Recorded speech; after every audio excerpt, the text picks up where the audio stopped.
This is NVHA 050008, our 170th interview overall. It is March 25th, 2005, Good Friday, and we're in downtown Anderson, Indiana, at the offices of the Herald Bulletin. This evening we have Ken de Bastide, who is a senior staff reporter. Senior reporter. For the Herald Bulletin. And first of all, we'd like to thank you for allowing us to come and do this interview. Well, I appreciate you doing it. Okay. Thank you. Let's start off with the simple stuff. What is your full name? It's Kenneth Paul de Bastide, Jr. Okay. And what was your rank at discharge? Specialist 5th class. Okay. What would that equate to? Sergeant. Sergeant? Okay. Well, Sergeant de Bastide, where were you born?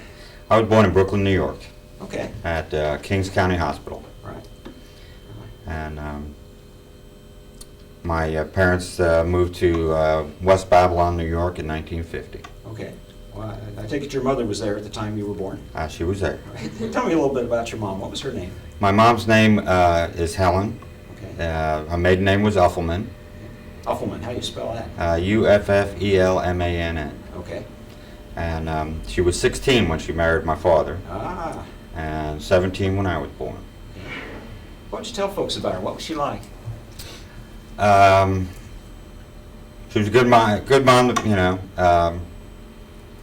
kind of quiet, pretty opinionated. Didn't have a lot of confidence in herself, but she never thought she could cook very well or anything like that. But she was a good cook, and she kept us pretty much in line. Now, that's an odd combination. Opinionated, but not having a good self-confidence. If you ask my mom about anything, she'd have an opinion about it. Good, bad, or indifferent. Most people are a lot stronger than what they think they are. Yes. Well, what about your dad? What was his name? Same as mine. Okay. My dad was, when I was born, my dad worked as an auto mechanic for Sears in Brooklyn, All right. and then eventually went into the plumbing business. Okay. And then he owned his own business for quite a while. He was a Navy veteran. He was in the Seabees. Okay. Oh, really? Yeah. We don't have any Seabees. Darn, I'd like to get one of those. He spent a lot of time in Alaska, and then he was in Okinawa during World War II. Oh, And, fun places. Yeah. He spent a lot of time in Trinidad. My Okay. family originally went from France to Trinidad and then to the United States. Okay. So after he was born, the family actually moved to Trinidad for a period of time. Well, that's an interesting childhood. Yes, it was. Wow. Yes, it was. You weren't necessarily down on the farm for 18 years, No, were you? he was not. No. Did your dad ever say much about the war? And No, he never talked about it a lot. He was never in, I don't think, in any combat areas. The only thing, he used to tell us a lot of stories about when he was in Alaska, how they used to go to the streams and rivers and actually pull the salmon out of the river, wow, and how cold it was. He always talked about how cold it was. cool. The only thing that he ever told me was that him and a buddy of his was sleeping somewhere, and they were I guess they were getting artillery shells coming in, and they slept through the whole thing. Oh, Didn't gee. even know what happened. It's amazing how they get accustomed to that sort of I thing. guess. Yeah. I guess. You and I'd be scared to death. I never got that accustomed to it. I don't think I would have slept through it. Wow. Do you have any brothers or sisters? I have a sister who's 3 years younger than I am. Okay. Her name is Linda. Linda, know something about her? She still lives in New York. She lives in upstate New York. She works for IBM.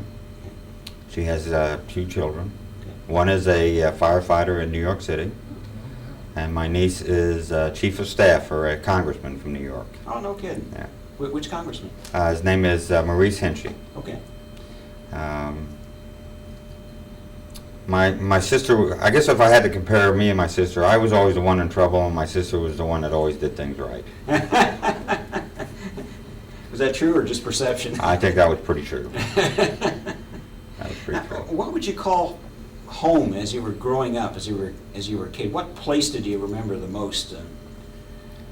You moved around quite a bit. But After we moved from Brooklyn, I spent all my life after that in West Babylon. So home was a subdivision built, right after the war. Everybody was building subdivisions, especially in New York. So what I remember about growing up was that there wasn't really a town called West Babylon. There was like a candy store and there was a tavern and a little grocery store. And if we wanted to go to the store, we had to drive somewhere to get to it. Lived very close to a lot of cemeteries that were fairly close to where I lived. Okay. And as we got older, the cemeteries weren't full, so there was a lot of open space there, Yeah. and we'd go in and play football and baseball there in the cemetery. And the cemetery guys said, "Hey, we don't care. You can play here anytime you want. But if there's a funeral taking place or there's people over at the markers, you need to leave." So, I mean, it was a pretty good spot to be. That's a pretty good deal. Yeah. That's the one thing about that period of time. There weren't a whole lot of rules. There were things that people just respected, and you didn't need a whole lot of rules and regulations and thou shalt nots and it was a lot of fun for a kid. Well, I think if they would have told us we couldn't have been in there, we would have gone in anyway. Yeah, probably. But once they said, we don't care if you're here, just leave, I think everybody understood that. That was kind of an unwritten rule, I guess. Okay. But where I lived, it was about 3 blocks wide, probably about 10 blocks long, house upon house. So a lot of kids to play with. Yeah. Yeah. There's a lot of kids to be You want around. to play baseball, you just walk Just out went the street and outside. say, hey. Yeah, pretty much. They were out along there. the air and Yeah. they were there. Played a lot of street ball, a lot of stick ball. Yeah. I spent a lot of time. My grandparents lived in Brooklyn, so I spent a lot of time in the city. Okay. What'd you think of Brooklyn? Well, of course, back when I grew up, I was in the 50s, the only thing I remember about it was all good things, I mean, it wasn't, there wasn't any crime, I didn't see any crime or anything like that. It was just like a neighborhood, and I always remember all the delis and different places to go to grab something to eat, and the uniqueness of it, For a time, my mother's parents lived next to a deli and a bakery, and I can remember going there and smelling the fresh baked breads and going in and getting bread or going in and the butcher just putting the bologna in the machine and slicing off slices and handing it to you. I think it was kind of neat. Yeah. And I always remember my grandmother read probably 5 or 6 newspapers a day, Wow. which were all local papers. They were all published right there in New York, And I always wondered why she did that. Well, she did it for the crossword puzzle. She was a big crossword fanatic. But if I stayed with her, she always came in with a load of newspapers. And my grandfather, who was born in Germany, actually was captured during World War I and brought to Georgia. Huh. And he was smart enough to learn the English language when he was in the prison of war camp. And when the war was over, they said, if you want to stay in America, you can, because you learn how to speak English, but you have to become a citizen. So he stayed. Wow. Yeah. That's a neat arrangement. It was a neat arrangement. It was a very neat arrangement. He ever tell you much about the war itself? He never talked about it at all. Yeah. And he would never watch a war movie. And he always said it always made the Germans look like they were just idiots, stupid. He said it wasn't like that at all. Yeah, So that's about the only thing he ever said about the war. Wow. That's probably why a lot of Indians didn't watch cowboy movies. Probably. Same Probably. situation we had. All right, when you were a kid, did you have any mentors? It could be personally or a baseball player or somebody on TV or maybe a scoutmaster or somebody you knew personally, someone in the family. Who'd you kind of look up to? Teacher. I had a couple of neighbors that I looked up to. I thought they're pretty bright people, knew what they were doing. Of course, back then nobody went to college. Right. College was like a distant thing. You went out and got a job. But the one guy who lived across the street was a mailman, but he was real handy with working around his house, and seemed like he always made a lot of time for the guys in the neighborhood. They were kind of he was a good guy. And then when I was delivering papers for Newsday, there was a guy that was was a district manager, and he always told me, he says, no matter what you do, always work hard and do your best. And I always remember that. Do you remember the names? The one guy was La Sorenza was his last name. His son's name was Vinny. It's okay, it's just. The other Cole. The other guy's name was Cole from the newspaper. Okay. I think his name was Gerald Cole. How do you spell the Cole? C-O-L-E. So, He was an interesting guy because I was delivering papers for Newsday, which was a big paper on Long Island, and it was an afternoon paper. And I remember I got home one day. It was the day that Kennedy was shot, and he called up me. He said, "No matter what you're doing, you're working today." And I said, "Well, I already delivered my papers." He goes, "No, there's a special edition coming out." And he said, "Meet me at the Carvel," which was an ice cream place. And he said, "Meet me there in like an hour." So I went down there, and it was right on an exit ramp from the parkways coming from the city. And I don't know how many papers he gave me. They were huge bundles of paper. And he said, "You just stand here and give them to the drivers as they come off the parkway." And I said, "Well, what are we charging for them today?" And he goes, "There's no charge."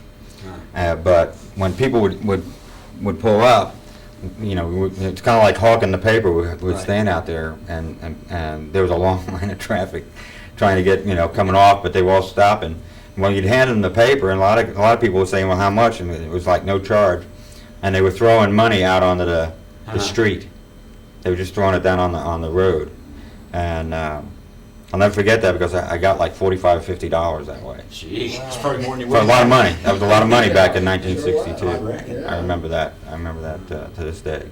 What do you remember about the Kennedy assassination? I remember being in school, and I guess I must have been in like the 9th grade, and all of a sudden the PA system came on, and it was nothing else. It was just like it was a radio broadcast, and at first we didn't really know what was going on. I don't even think the teachers knew what was going on. Yeah. And then we heard that the president had been shot, and it was pretty sad. It was a pretty sad day. I mean, I can remember when Kennedy was running for president. I mean, I couldn't vote, but I mean, everybody I told, I said, "You got to vote for Kennedy. You got to vote for Kennedy." Yeah. I mean, he was kind of like the young guy coming up, and I remember being on the school on the bus driving back, and the bus driver told us that he had died, and it was just it was a sad day. It wasn't real, was it? It didn't seem real. It just didn't seem real. When I first heard it, I said, the president has been assassinated. I And guess then it they was went for a 63, little bit of a actually. break, and they came back, and during this break I was thinking, Nasser's dead? Because he was the only president Right. I can think of. I couldn't conceive of anyone shooting Kennedy. Right. No, I didn't either. It was just unbelievable. And of course, they canceled school, and I can remember. I forget what day it was. Must have been a weekend. Right after that, because a friend of mine came over and he said, "Hey, let's go out and throw a football." And we went outside, and it was deathly quiet. I mean, there was like nobody outside because there was all the televised stuff from the Capitol. And I remember looking at him and saying, "I don't think we should be outside." So we both went our separate ways, but it's something I'll always remember. I mean, it's one of those things. People always say you'll always remember where you were, and that's true. You will. It's true. Yeah. Do you remember what you saw on the TV during that time? I remember there was a lot of course, a lot of footage of Kennedy and some of his speeches. I can remember his children and Jackie. I remember the funeral procession and the horse without the rider and Lincoln's Carry On, and going to the Arlington Cemetery. Yeah, I remember that all pretty well. Those were incredible times. Yeah, it was an incredible time. You went to school. Where'd you go to school? I went to West Babylon. Okay. Was it elementary through high school, or did? Elementary through high school. Okay. Started out in Santapogue Elementary School. Yeah. And then I went to West Babylon Junior High and then West Babylon High School. Okay. Remember any of your teachers? I remember a few. Yeah, I remember an algebra teacher I had. His name was Foley. Remember science teacher I had. Actually, the algebra teacher was not Foley. The French teacher was named Foley. Mr. Schiffman, I remember him. I had him in elementary school. And remember the principal's name of the high school, Van Brunt. Remember that pretty well. You didn't have to go talk to him. Yeah, did you have to? I went and visited him a few times. What kind of evil things did you do to have to go to the principal's office? Nothing really that bad. I remember one time getting paddled, but it was one of those deals that we were in the restroom, and these guys were wadding up paper towels and throwing them on the ceiling, wet paper towels, and the janitor caught us. And so he took us down to the principal's office, and I told him I didn't do it. I said I was just in there. I wasn't doing it. And even the other two guys even said that I was not doing it. But I can remember that the principal paddled them 3 times, and I got paddled 5 times. And I asked him why, and he goes, "Well, because you denied it." Oh, gee. So I do remember that. And then a couple of times we're just cutting school, Yeah. not being where it's supposed to be. They ever get after you for your hair being too long? No, I don't remember that. It's pretty I remember them strict. being after us for having our shirt tails out. Yeah, okay. Yeah, that was I a remember serious that. violation. But back then my hair wasn't that long. It was long, but not that long. Yeah. It was an interesting school to go to because there was the old part of West Babylon that had been there for years and years, and then of course all the new developments came in. So there was a lot of people that came in from the city. So there was there was always like, well, we're the original West Babylon, and you're not, kind of thing. And then the high school was divided into like 3 groups. There was quote unquote the hippie, Yeah. that was just starting to come in. There was the hoods and the jocks, Yeah, yeah. and they really didn't mix all that well. What about scholastically? What subjects were the good ones for you? History, History. and English. That was mine. I hated math. Math. Didn't like science. You and I are right along the same line there. And the sad thing was my great grandfather on my dad's side could speak 7 languages. Really? Wow. Yeah. And I took French for 3 years and never passed it once. I just could never get the hang of it.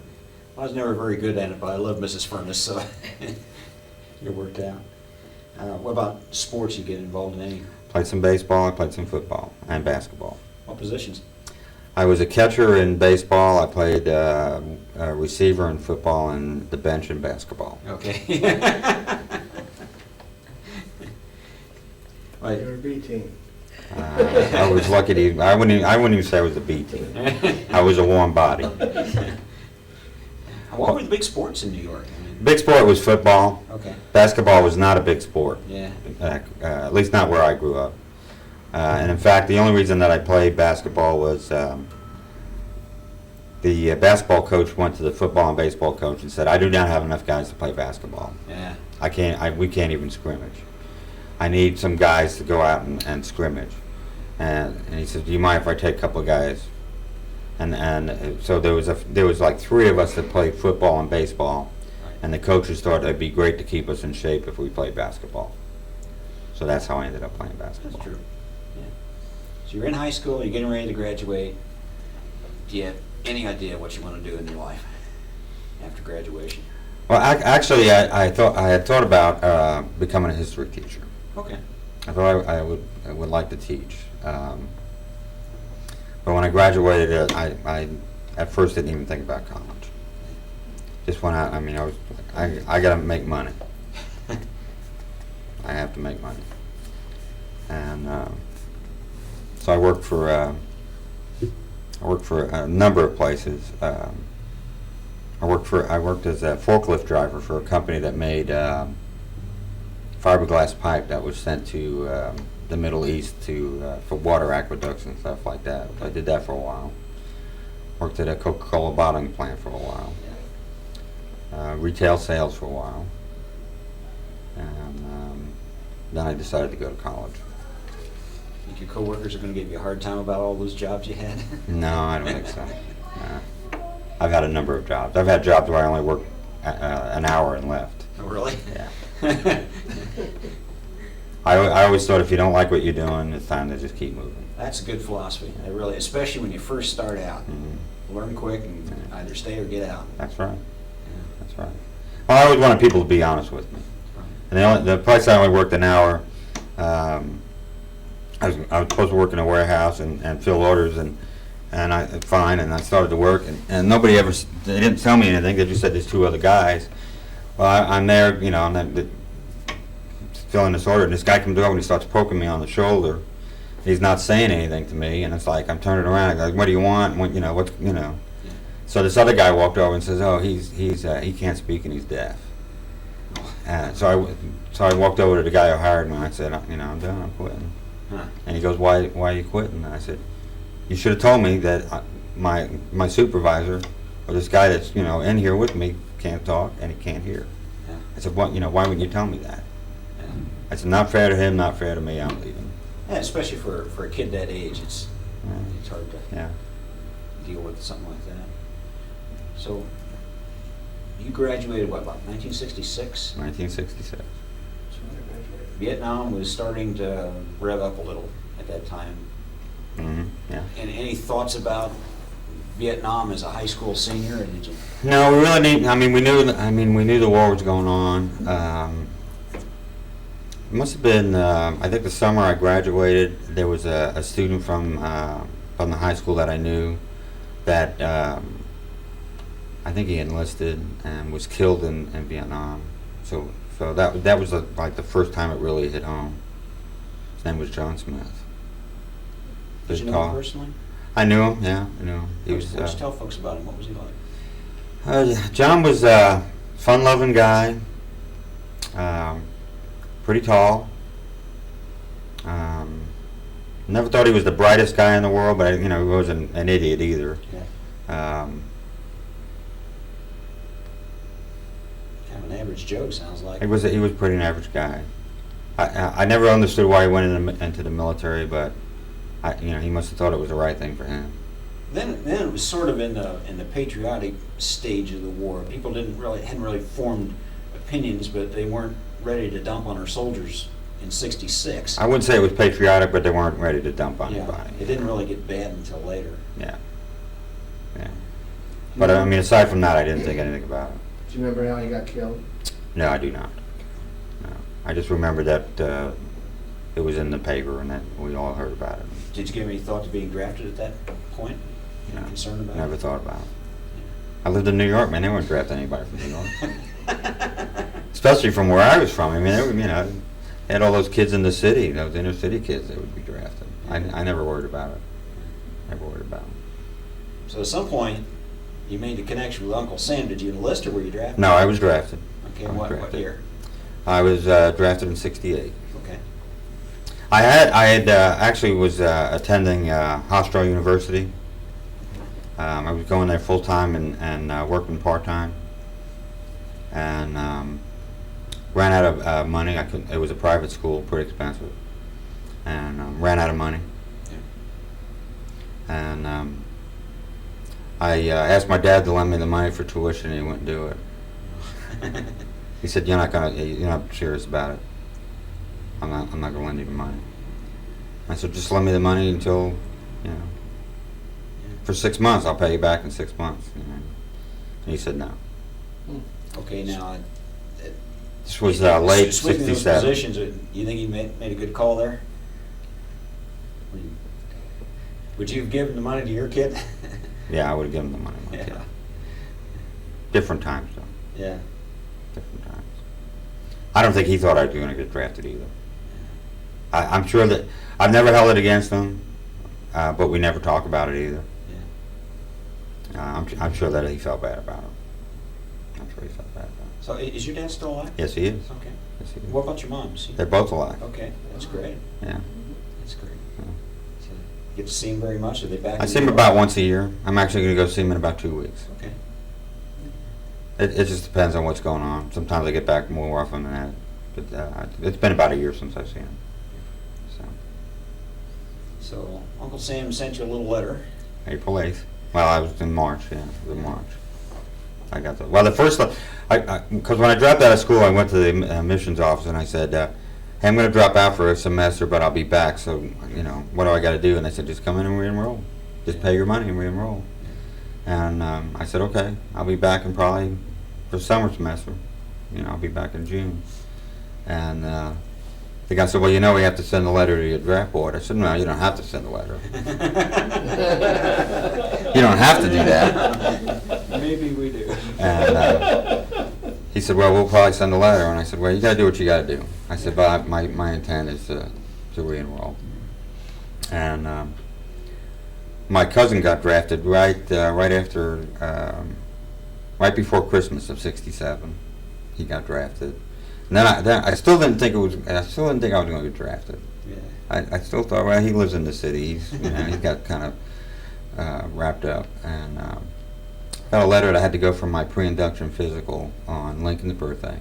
I went down to Fort Hamilton, New York, and that was an experience in itself. Oh yeah.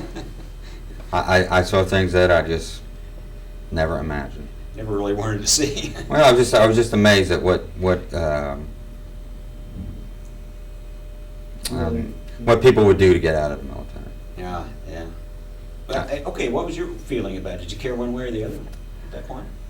I just thought, I thought, well, I'm going down, but I still thought I had enough time that I'd get back in school and get a deferment. I wasn't that worried about it. I just thought, okay, I got to go down. I mean, I never worried about not passing the physical. I mean, I just assumed that there would be no problems.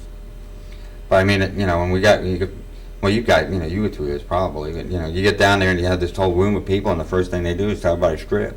Yeah. And the guy in front of me is just like tattooed from his shoulders to his feet. I mean, it's just nothing but tattoo. And when I thought, well, that's kind of strange. But then I thought, well, maybe it's just like painted on there or something. It wasn't.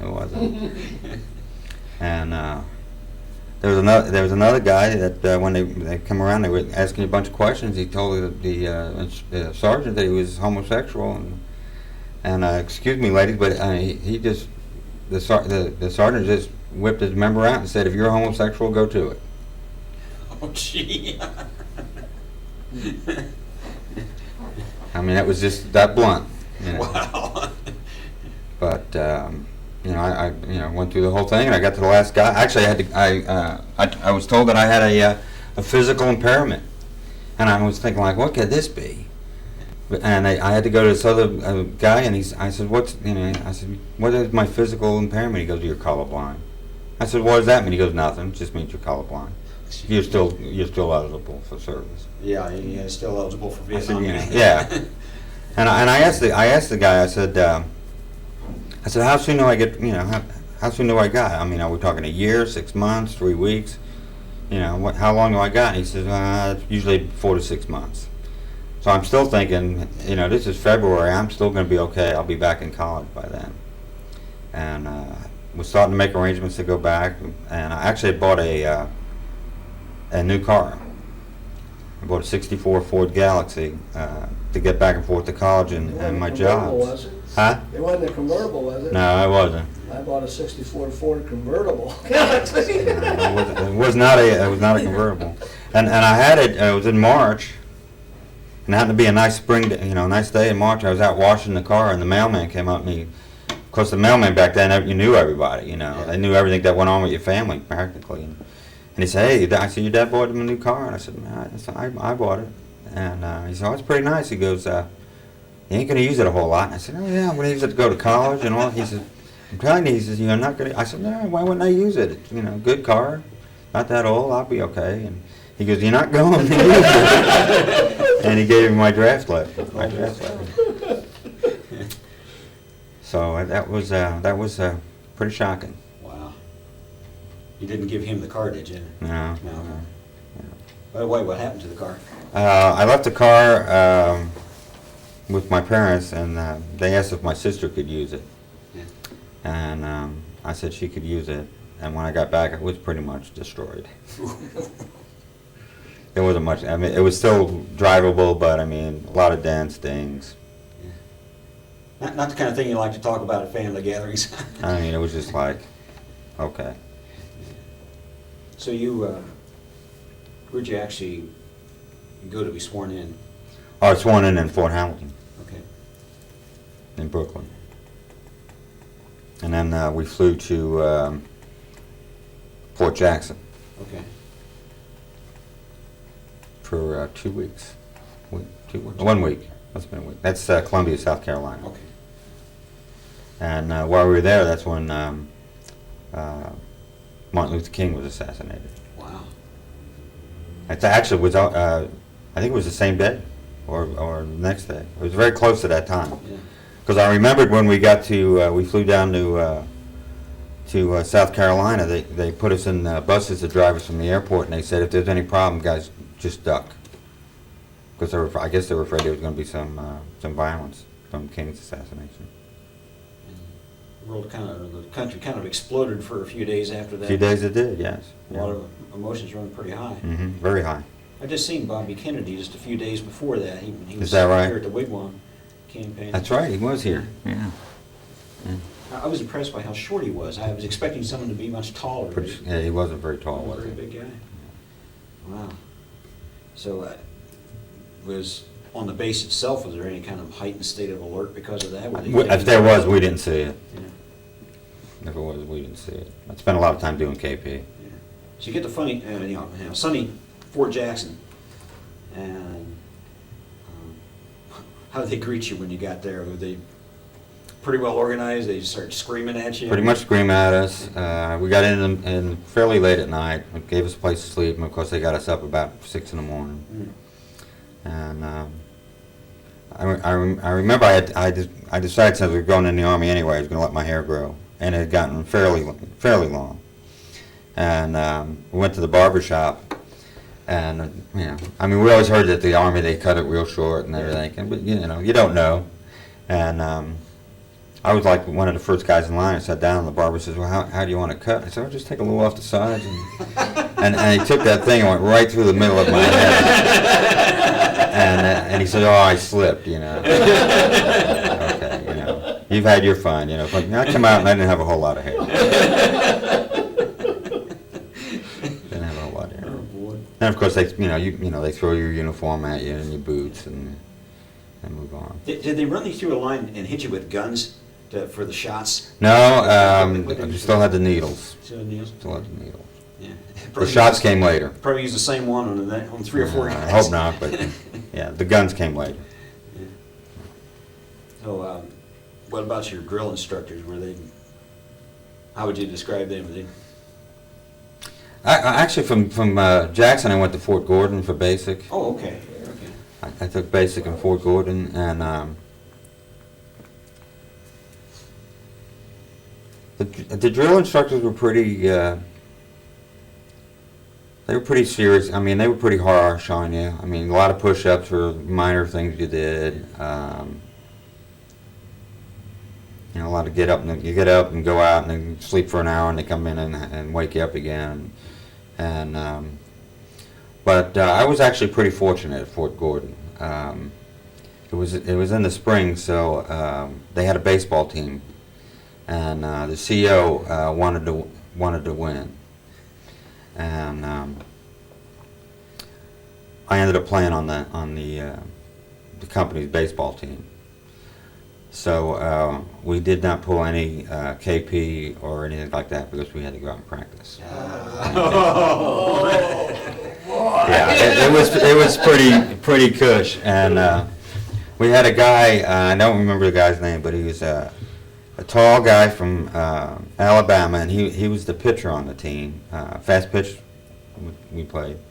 And the CEO said, if you ever pitch a no-hitter, everybody gets a 3-day pass. Cool. And he pitched a no-hitter. Wow. He's a popular guy. He was very popular. He was a very popular guy. So where'd you go from Fort Gordon? I went to Fort Sam Houston, Texas. Sam Houston. Wow. We moved you around. It's Fort Sam. You were in the Army, weren't you? Yes, I was. Army moves everybody around 14 times before they get anywhere. Yeah. Took medical training there. That's Oh, did you? Yeah. Okay. So did I. Yeah. All right. Oh, you were a medic also? I was Special Forces medic. Yeah. Okay. Yeah. So, Last thing in the world I wanted to be was a medic. But they told us you had a choice. It was funny because they told us if you flunk out of medic school, you become a cook. Back then it was like, oh man, I don't want to be a cook. But I mean, if I would have thought about it, I probably would have flunked out and been a cook. Yeah, Yeah. I mean, it would probably been easier duty. They didn't tell me that. But plus safer duty. yeah, That's great. it was a good time to be in Texas in '68. They had the hemisphere going on in San Antonio, Oh, okay. Yeah, and so there's a lot of things to see there. The Riverwalk was there, the hemisphere.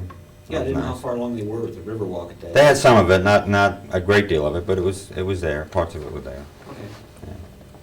And one of the things that was nice about it is we had a weekly test. I don't know if you did the same thing. We had a weekly test on everything we were supposed to learn, and they said if you scored 90 or higher on the test, you had no duty at night. So after 4 o'clock, after 5 o'clock, you were free to go wherever you wanted to, as long as you were back by 11. Yeah. So I made sure I got 90s on that test. I mean, why wouldn't you? Right. 5 o'clock came, I was at the Hemisphere downtown San Antonio. Now, they started out with probably just simple first aid stuff, didn't they? And They start out very simple stuff. A lot of stuff about making beds, okay. Baths, washing. how to get baths and stuff like that. Yeah, Yeah. kind of like to compare, we had a combat medic from Iraq, and he was telling me a little bit about his training. Mhm. And so, and then did it go into specialized combat medicine, things that were more specific to combat situations? What I remember about it is they stop the bleeding, clear the airway. It was almost like training that they had used from World War II Okay. and Korea. Yeah, it's pretty basic. Very basic first aid stuff. Yeah, Yeah, the first 10 weeks. yeah, So, real basic stuff. The worst day was when we had to give each other shots. How were you giving shots? Very bad. I'd have a hard time doing that myself. Very bad at it. Of course, what we always heard, when they said, well, you're going to start giving shots and taking blood from each other. One of the guys said, when doctors learn this, they do it on oranges for like months before they actually do it on another person. So I was thinking like, oh, well, if the doctors do it on orange or something, they're not going to make us do it to each other. I mean, so we get in there and it was like, okay, the guy that you're sitting next to, you're going to give him his shot and he's going to give you yours. And the first time I just refused to do it. I absolutely refused to do it. I just could not see myself putting that needle in that guy's arm. Yeah. And the instructor was pretty good. He was over there. He said, "It ain't gonna hurt him." I said, "Yeah, I know it's gonna hurt him because I've gotten shots. I know it's gonna hurt him." And what was really bad, the first time I gave him the shot, the needle didn't go all the way in. So instead of just pushing it in, it would have been over with. I pulled it out. Ooh. So the instructor says, "No, you got to do it again." Well, then I looked at the needle and it was bent. And I said, "That's it." I just put it down and I walked out. Oh, And the instructor came out and he goes, "You can do this." I says, "I don't want to do it." I saw that needle. I don't want to do that. And he made me go back in and give that guy a shot. He held my hand. He hit me, and got over it. Yeah, so you learned real quick that in the Army, oranges are more valuable than soldiers. Evidently, yeah. Yeah. Oh, boy. So from Fort Sam Houston, Where'd you Went go? to Vietnam. Went to Vietnam. Yeah. Flew over? Flew over. Yeah. Took the big bird from Oakland. Okay. Was it a commercial airline or was it special? It was a special. It was well, it wasn't in a military plane. It was like Flying Tiger or something like that. Okay. I don't remember what it was. Yeah. I don't remember what it was. Long flight. It was a long flight. I mean, was it straight from, Um, did you stop anywhere? I think when I went over, it was straight through. We stopped in Japan. I stopped on Japan on the way back. Okay. I stopped in on the way back. I stopped in Japan and Alaska. Going over, I think might have been through. I might have been all the way. I don't remember. I don't remember now. Wow. So, well, how did you handle flying? I mean, have you ever flown before? The only time I flew was when I flew with the Army from New York to Oh, Washington. gee. And then, of course, I flew after that to get back to New York on leave and stuff. Were you okay with flying? Was it? I thought I'd be pretty bad about it, but after the first time, it was fine. Yeah. I didn't have any problem with it. Yeah. Some people don't like the idea of flying and then to fly for that length of time. It just drives That them wasn't that crazy. bad. It didn't bother me at all. Of course, the flight back was more fun than the flight over. Flight back was a lot more fun.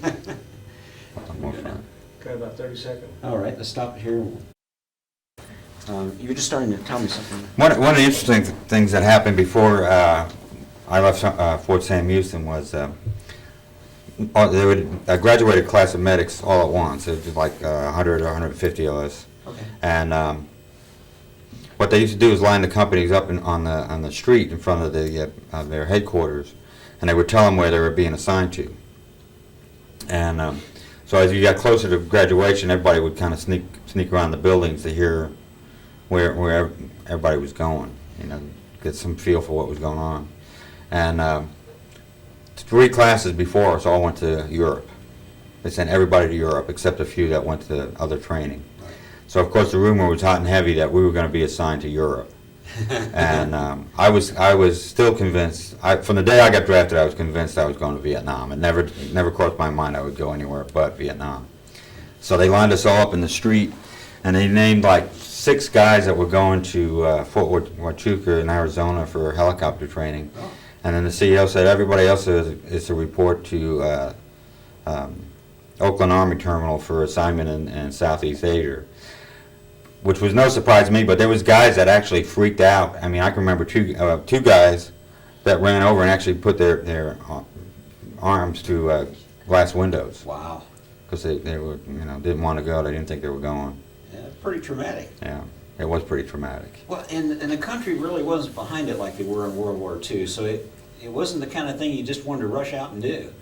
I mean, You're pretty much, sometimes one is if you were drafted, you were pretty much looked at as the bottom of the barrel. Yeah. Like, you're too dumb to not stay out of the drafts. That's why you're in there. Like, you're an idiot. Yeah. Yeah. There was a bad stigma about it. There was a bad stigma. You went to Vietnam. Yeah. They sent the oranges to Europe. Sent the oranges to Europe. Okay. Yeah. Yeah. You're flying into where? Tonsanoo? I flew into Tonsanoo. Yeah. And I think I did a couple of days in Tonsanoo and got assigned to the 199th Light Infantry, Okay. which was in Benoit. Okay. And were you in Vietnam, Jeff? I mean, did you land in Saigon, near Saigon? I didn't land in Saigon, no, I Yeah. landed at Long Beach. Well, yeah, Tonsanoo, yeah. Constantine. When you get, when you leave there and you get in these trucks and you're driving along, I mean, it's just like culture shock. I mean, because people are living in cardboard shacks, and it was like a whole different world. And it was pretty warm.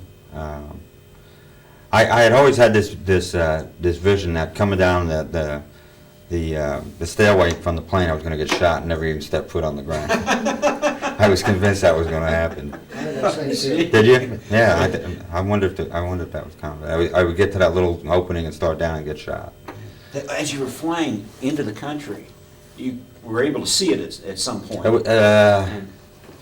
Only if you had a window seat. Yeah, you couldn't see that. You didn't see that much. I don't remember anything flying in. Okay, so the plane's coming down, you can feel it anyway. Oh, yeah, Are you getting you know real you're- apprehensive, real nervous about it, or? I was a little bit. I think it was more like, well, now what's going to happen? I just didn't know what to expect. I didn't know if they were going to give us rifles and stuff before we even got off the plane and say, you know, here you go. Start shooting. Yeah. But I went to the camp with Frenzel Jones was the 199th, and got assigned to a unit and received gear, and they had some in-country training. Nothing to do with medic being a medic, just things, you know, survival kind of stuff. And one of the things I remember is when I first went to the medical thing, they said, "Here's your helmet." And it was a big white helmet with a red cross on it. Yeah. Which of course, you know, it's like, yeah, okay, I gotta wear that. And Target. yeah, but Okay, now how were the Viet Cong against the Red Cross? I mean, were they? oh, we didn't wear that. All right. We didn't have to wear that. No, Right. if they knew the medic, we were the third target. That's right. Okay. CO. Agent, CO, and the medic. Yes, sir. Yeah, we didn't wear anything like that. But when I got assigned to a platoon with the 3rd and 7th Infantry, and flew my first time in a helicopter out to a base camp south of Saigon. What'd you think of that? It was pretty well. It was scary. I was scared. Open door Huey? Yeah, it was an open door unit. I wasn't scared about the flight. That didn't bother me. Yeah. I was scared about where I was Where going. are you going? Yeah, Well, you got right into it. I mean, you weren't there not very long at until- all. No. Got right into it. I would say a week. I was about a week before I was in the field. Okay. Yeah. Had the Tet Offensive occurred at that point? It already had passed. Okay. It was over.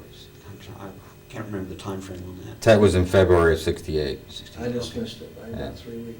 and then I landed in Vietnam in September '68, Okay. right at the end of September. So.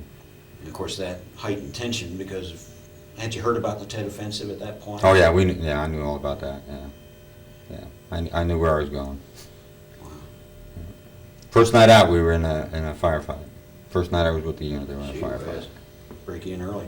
Now, before you went out, what did they tell you about survival? Was there any homegrown things they told you? Actually, the medic I replaced, he had spent 6 months in the field and was going to a forward aid station. He told me he stayed a couple of days and he gave me some pretty good advice. One thing is that of course in the Army they give you T-shirts and underwear, and he said the first thing, you don't wear any underwear out here because you just sweat all the time. You don't wear it. The other thing is he had he had all the different salves and jellies and things, and he said, now if somebody's going to come up to you and you're going to have jungle rot, I said, okay, what's jungle rot, and he told me what it was, and he showed me, and he goes, now you mix a little of this and you mix a little of that, and you stir it up, and that's what you put on there. He goes, he said, anything they told you in Texas is worthless here. He goes, you're not going to make any beds. Nobody cares if you know. He said, nobody cares if you know how to make a hospital corner. Yeah. So he told me all his little secrets of what he did with the different medicines and stuff we had, Wow. which was very helpful. Good training. Oh, it was invaluable. You remember the guy's name? No, I do not. I don't remember hardly anybody I served with. It's something I've just kind of blocked out. Right. Wherever possible, we like to pick up names because maybe Sure. somebody from that family may hear the name and Right. go, oh, cool. Right. But he was a great guy. He was a great guy. Taught me a lot. And then I remember the platoon sergeant. His name was Alvin Broadhurst, and I think it's been like the second or third time we were out. We'd go out almost every night. We were out every night, and I went out one night and I didn't it's warm. It was warm. It was I didn't think anything about it, and I went out without poncho line or anything like that, and when I woke up the next morning, because you did get to sleep. I was covered up with and I was like, well, where'd this come from? What was it? The first sergeant put on there. He goes, whenever you go out, you bring them. He said, bring something. He goes, keep the moisture off you. Good He was sergeant. a good guy. He was a good guy. And when I got there, we had no lieutenant, so he was in charge of the platoon. He did everything he could to keep everybody alive. He was a good guy. What was the situation? Had the lieutenant been killed? Or? I don't know. I just know when I got there was no lieutenant. Yeah. Most of the lieutenants were dumb. Yeah. That's true. I saw more guys get hurt because of lieutenants than I did That's anything right. else. They just did not make wise decisions. You just say just the opposite's true of the sergeants? This guy'd been around a while. I think he knew what he was doing. He'd been around. He was a career military guy. I mean, he knew what the procedures were. He knew how to read a map. He knew how to protect the men. And what was the situation? Did you have a base and then you flew out on every day to a different location, or you flew out to an area and you stayed there for a while? Let me explain.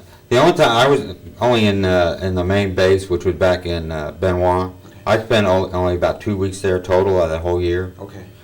And we'd go to a forward base, and there was 3 line companies and a platoon, mortar platoon unit, and then we'd either go out on patrol by foot or by truck, or they'd helicopter us out. Sometimes we'd go out for a day and come back to that camp, and sometimes we'd be out for 3 days and then come back, and sometimes we'd be out longer than that, and they'd resupply us in the field. Okay. But every day we were out on patrol. Yeah. What was forward base like? Did It you feel was- safe there at all, or was it just? It was a place. It was bunkers that were dug out on the ground, and there was steel above it, and you filled sandbags. And did I feel safe there? It was what you'd call home. So yeah, I guess you did. I mean, but there was always guard duty. I mean, some people were always on guard, Right. and you knew that you could be attacked at any minute. But I Did you mean, have a lot of mortar attacks on the base? no, I didn't go through much of that. Okay. Which I was, I guess I was fortunate, but the potential was always there. So you just go back there and hang out. So when you went out on patrol, did you have a pretty good idea that there was a target over here, or were you just looking? Sometimes it was just search and destroy. Sometimes we had actual targets, Okay. actual missions to accomplish. How would you describe walking through that area? Was it jungle area, or?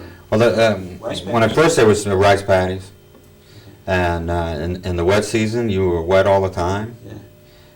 and in the dry season it was not easy walking because it was mud, and your foot would Right. kind of it wasn't very comfortable walking.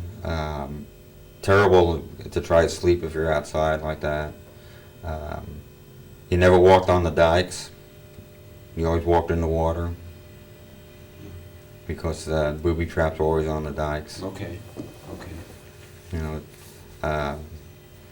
The sergeant told us, they think Americans are lazy and don't want to get wet, so they'll booby trap the dikes. Yeah. So you always were in the water. That was where you moved, and Or you'd be up a little higher too on the dikes. And you'd be higher on the perfect dikes. target. Yeah. But there's times you would get into a brushy area, and that was, you just take your time. I mean, you always, adrenaline is flowing pretty high. You'd be surprised at how much you can hear and see when the adrenaline is flowing pretty good. Yeah. Yeah. Be surprised how quietly you can move, too. Yeah, you can. Yeah, that's exactly right. Most uncomfortable situation you were in, I mean, fear-wise, I mean, things that really ran your radar up. I mean, Well, the first night when I was out, when we got into a firefight, that kind of like, whoa. well, that'll do it. Whoa. But I mean, when you're on patrol and you haven't really engaged the enemy yet, what is it walking through the tall grass? Is it going across the rice paddies? Which It was bothered you the it most? was different because the guys up front and the guys in the back had different perceptions, but the guys in the middle just kind of bebopped along. Yeah. But I mean, the point man was always the point man was looking for booby traps, and the guy right behind him was looking for snipers, and then on the back it was just the opposite. They were looking for attacks from the rear, but the guys in the middle were just kind of walking along Yeah. Till it was their turn. until it was their turn to move up to either the front or back. Yeah. Okay. Now, where did you find, as a medic, where did you find yourself? I was always next to the radio operator and the lieutenant, Okay. which was depending on who it was. The first sergeant was always up toward the front. Okay. He was like fourth, so I would have been about fifth or sixth. The lieutenants were back a little further. They would be back more like 8th or 9th. But there was a time that I actually walked point as a medic Oh, gee. because I had more time in country than other guys. Yeah. I never walked. And I just told them, I said, hey, look, this is ridiculous. I know what to look for. I'll walk point. Yeah. So I walked point for a while. First night out, you had a firefight. I had a firefight. This would have been where in relation to Benoit? It would have been south down in the Delta. Okay. We'd gone out on just, we were supposed to be setting up an ambush, and we got outside of a village, and all of a sudden, all I knew was all hell broke loose. I mean, there was just rounds going off all over the place, and I'm just like laying on the ground thinking like, what is going on here? What am I in for? I mean, because all of a sudden there's helicopters coming in firing rockets and artillery shells and everything. I was like, holy Jesus, this is going to be like this every day? Just going to be an everyday thing? I mean, I was pretty scared. I was pretty scared. How close did the rounds get to you? Not very close. Not very close. But that was pretty scary. The other thing I was afraid of, I didn't know how I would react. I mean, the medic is supposed to go and take care of the guys that are wounded. I didn't know how I'd react to that. If I would, would I panic? Would I not do what And the first time that I had to do that, didn't even think about it. I mean, that's one thing about the military. It was just all instinct. I mean, Yeah. I heard them yell medic, and I got up and moved and took care of the guy who got shot and got him on a helicopter and then got sick. Wow. But I mean, I felt bad because I got sick. Because and this one guy walked over and he goes, "Doc, you're okay." And I go, "What do you mean?" He goes, "You're going to be all right, man. You're a good medic. You went right to him. We didn't hesitate. Yeah. Everybody's feeling good now." Yeah. Okay. Okay. Yeah, it'd be me. I'd just go to pieces afterwards. It was pretty tough. It was pretty tough. How badly was he wounded? The first guy was not wounded bad at all. He had been shot through the arm. Okay. He got shot in the arm, so it wasn't bad at all. It's good you had one that was Easy to serious, start but not- with. Yeah, it was good one to start with. Probably had some pretty bad ones too. There was some pretty bad ones. Yeah. How would you describe the worst one, or do you want to? Well, there's two. One was we had gone out with a sister company. They were on one side of the river and we were on the other. And we were moving toward a village, and they had guys step on a booby trap across the river. How big a bomb it was, I don't know, but it was big. And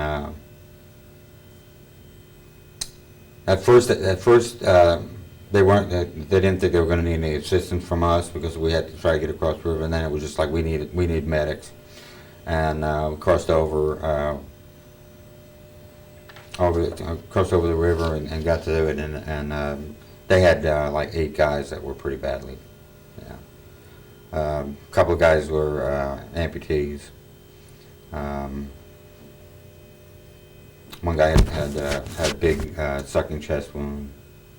It was pretty bad. So and the other, the thing that always amazed me, or I really respected a lot of guys. There was a lot of guys who weren't medics, Right. who were just as good as medics. Yeah. They were in there working just as hard as we were, because the first thing you're taught is triage. There's guys that no matter what you do, they're not going to make it. There's guys that you can do everything and they're still going to be all right. It ain't going to matter. It's the in-between guy. And when I got over, their medics had already triaged pretty much everybody. I mean, there was guys who I know were just infantry guys who were over there putting, I can't think of the name of it now. Tourniquets on the extremities, and the medics were allowed to work on the guys that were pretty bad off. And then you just waited on helicopters. That'd be a tough call to make. Sometimes it was pretty tough. But I mean, that was a fortunate situation in some ways because there were so many of us there. Other times it was just one or two of you, or one of you, and you have to make that decision that quick. that quick. Did it ever gang up on you at times? Do you ever think about, gee, did I make the right call? Or All the time. Mhm. Still think about it. Mhm. Still think about it. I mean, we used to go down to the hospitals when we had a chance to go visit the guys that we knew were down there. And the guys that were in there with leg and arm wounds and stuff like that, you know, you go see them, they were all, you know, they're just like breaking a leg. I mean, they're sitting in a hospital bed. But so it was the guys that were always in the where the head trauma and stuff like that were Amputees. You wondered, you know, what their life was going to be like. on the one extreme, you've got I had to make a decision just to let him go. I had to play God. Mhm. On the other hand, I saved this guy's life. There was some of that, but I mean, it was. I mean, I had a lot of guys that would say, "Hey, look, if I get hit in the head, you just let me die." Yeah. Had some begging to let him die. Some did that too. Yeah, there was some of that. You know, I don't want to go back. I don't want to go back without a leg. I don't want to go back without an arm. Let me die. People don't realize how advanced the medical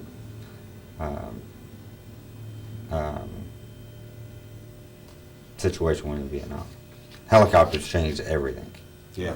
Yeah. you Helicopters get him out changed quick. everything. You can get a guy in 20 minutes if you had to, Wow. Well, there was no firefight. as long as there's no firefight. I mean, they'd come right in, and even then, if you were taken around, if you said you had guys that had to get out, then pilots would come in. Yeah. They're pretty brave, you know. Yeah, this Iraqi vet, he was on one of those two Chinooks that went down right after the fall of Baghdad, and he had that's quite a story right there. Yeah. Hmm. They were under fire, and just how they were able to get the bodies in and out and he saved about half the guys on the other helicopter. Wow. But, when you first caught up with the unit, how did they treat you? I mean, you're a repro. I mean, You never got real close to anybody over there, but I mean, when I first got there, it was just like, okay, well, you're the new medic, and where you from, and that was about it. yeah. You know, didn't get to know him very well. The longer you were around, you did, you know, drink beer with him, Yeah. horse around. So you got on the other extreme where you had been there for a while. New guys were coming in. How'd you feel towards the new guys coming in?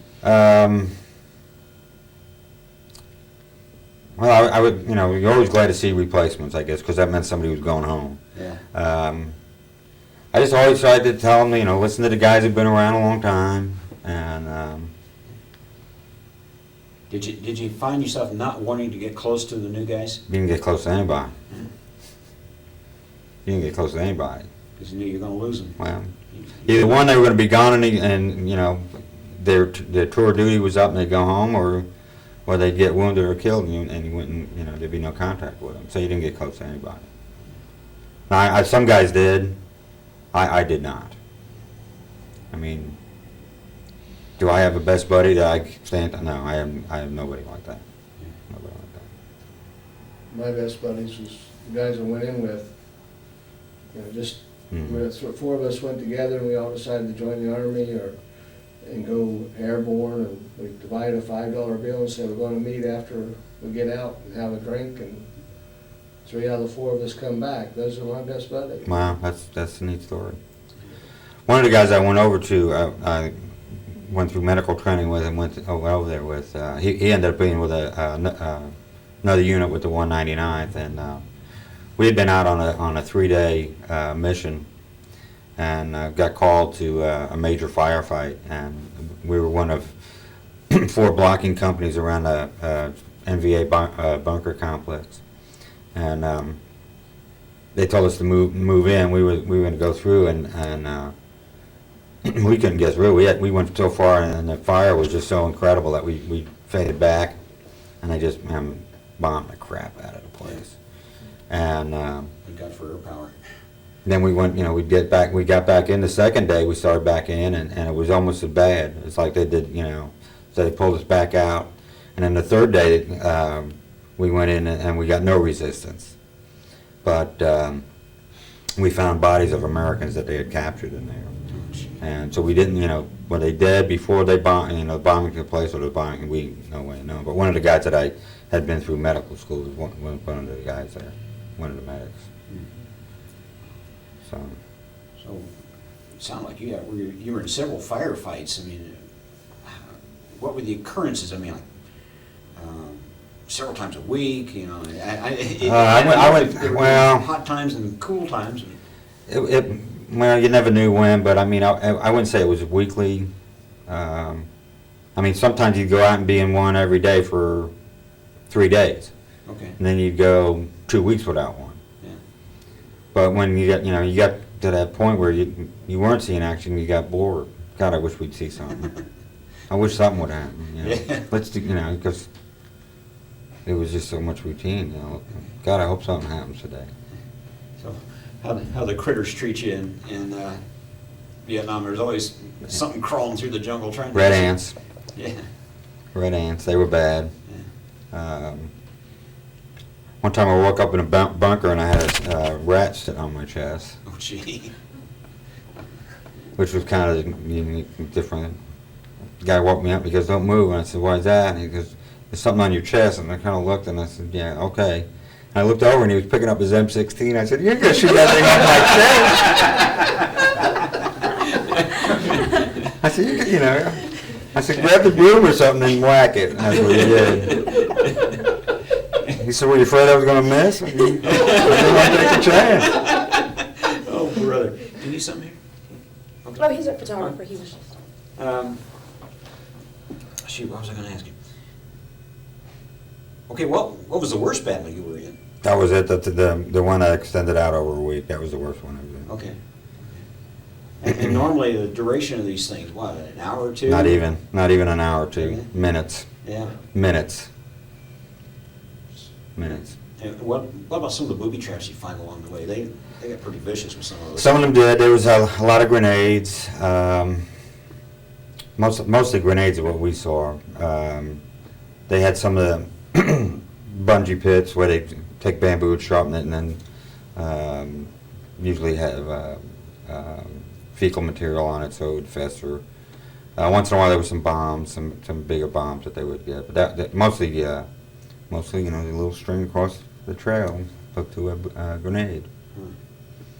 So, and when you found them, you'd tie it up on a stick, and because intelligence always wanted it, so you'd be walking along carrying this stick with a grenade on it.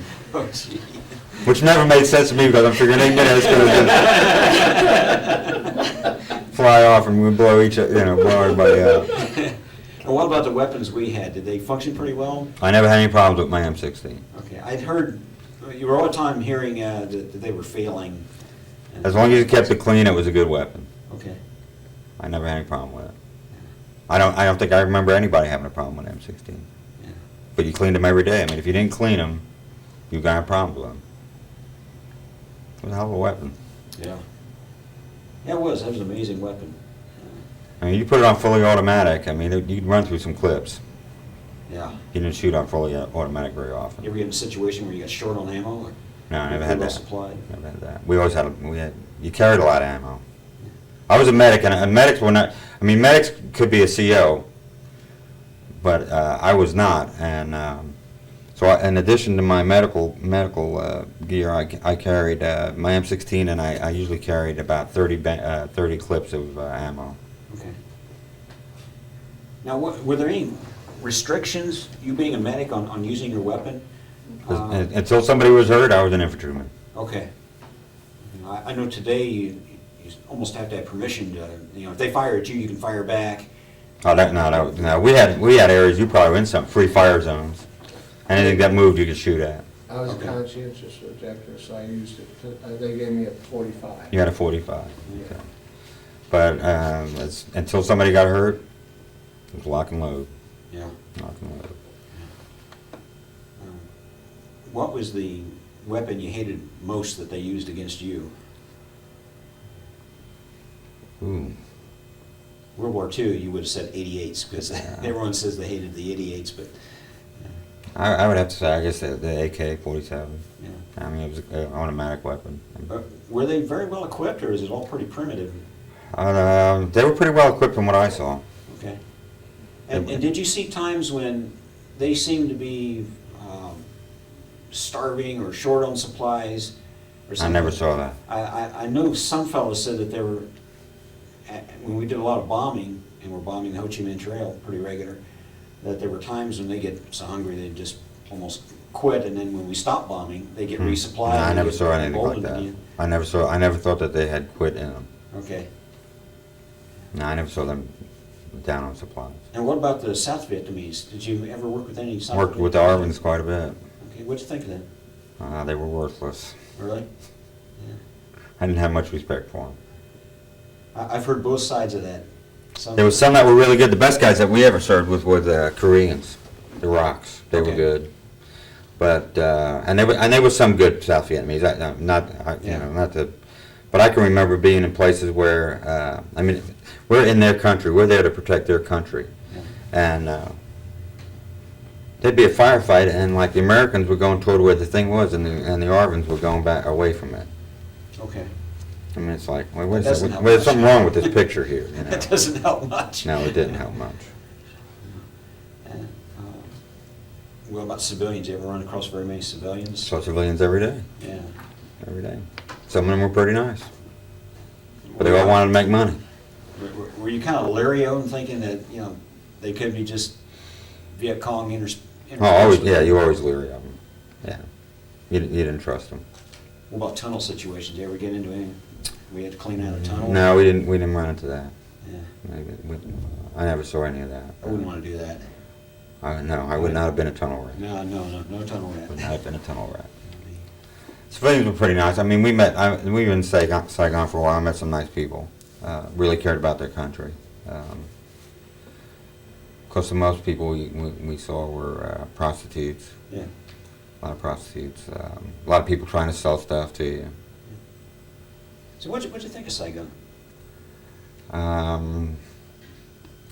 Probably a long time ago, Saigon was a beautiful city, Okay.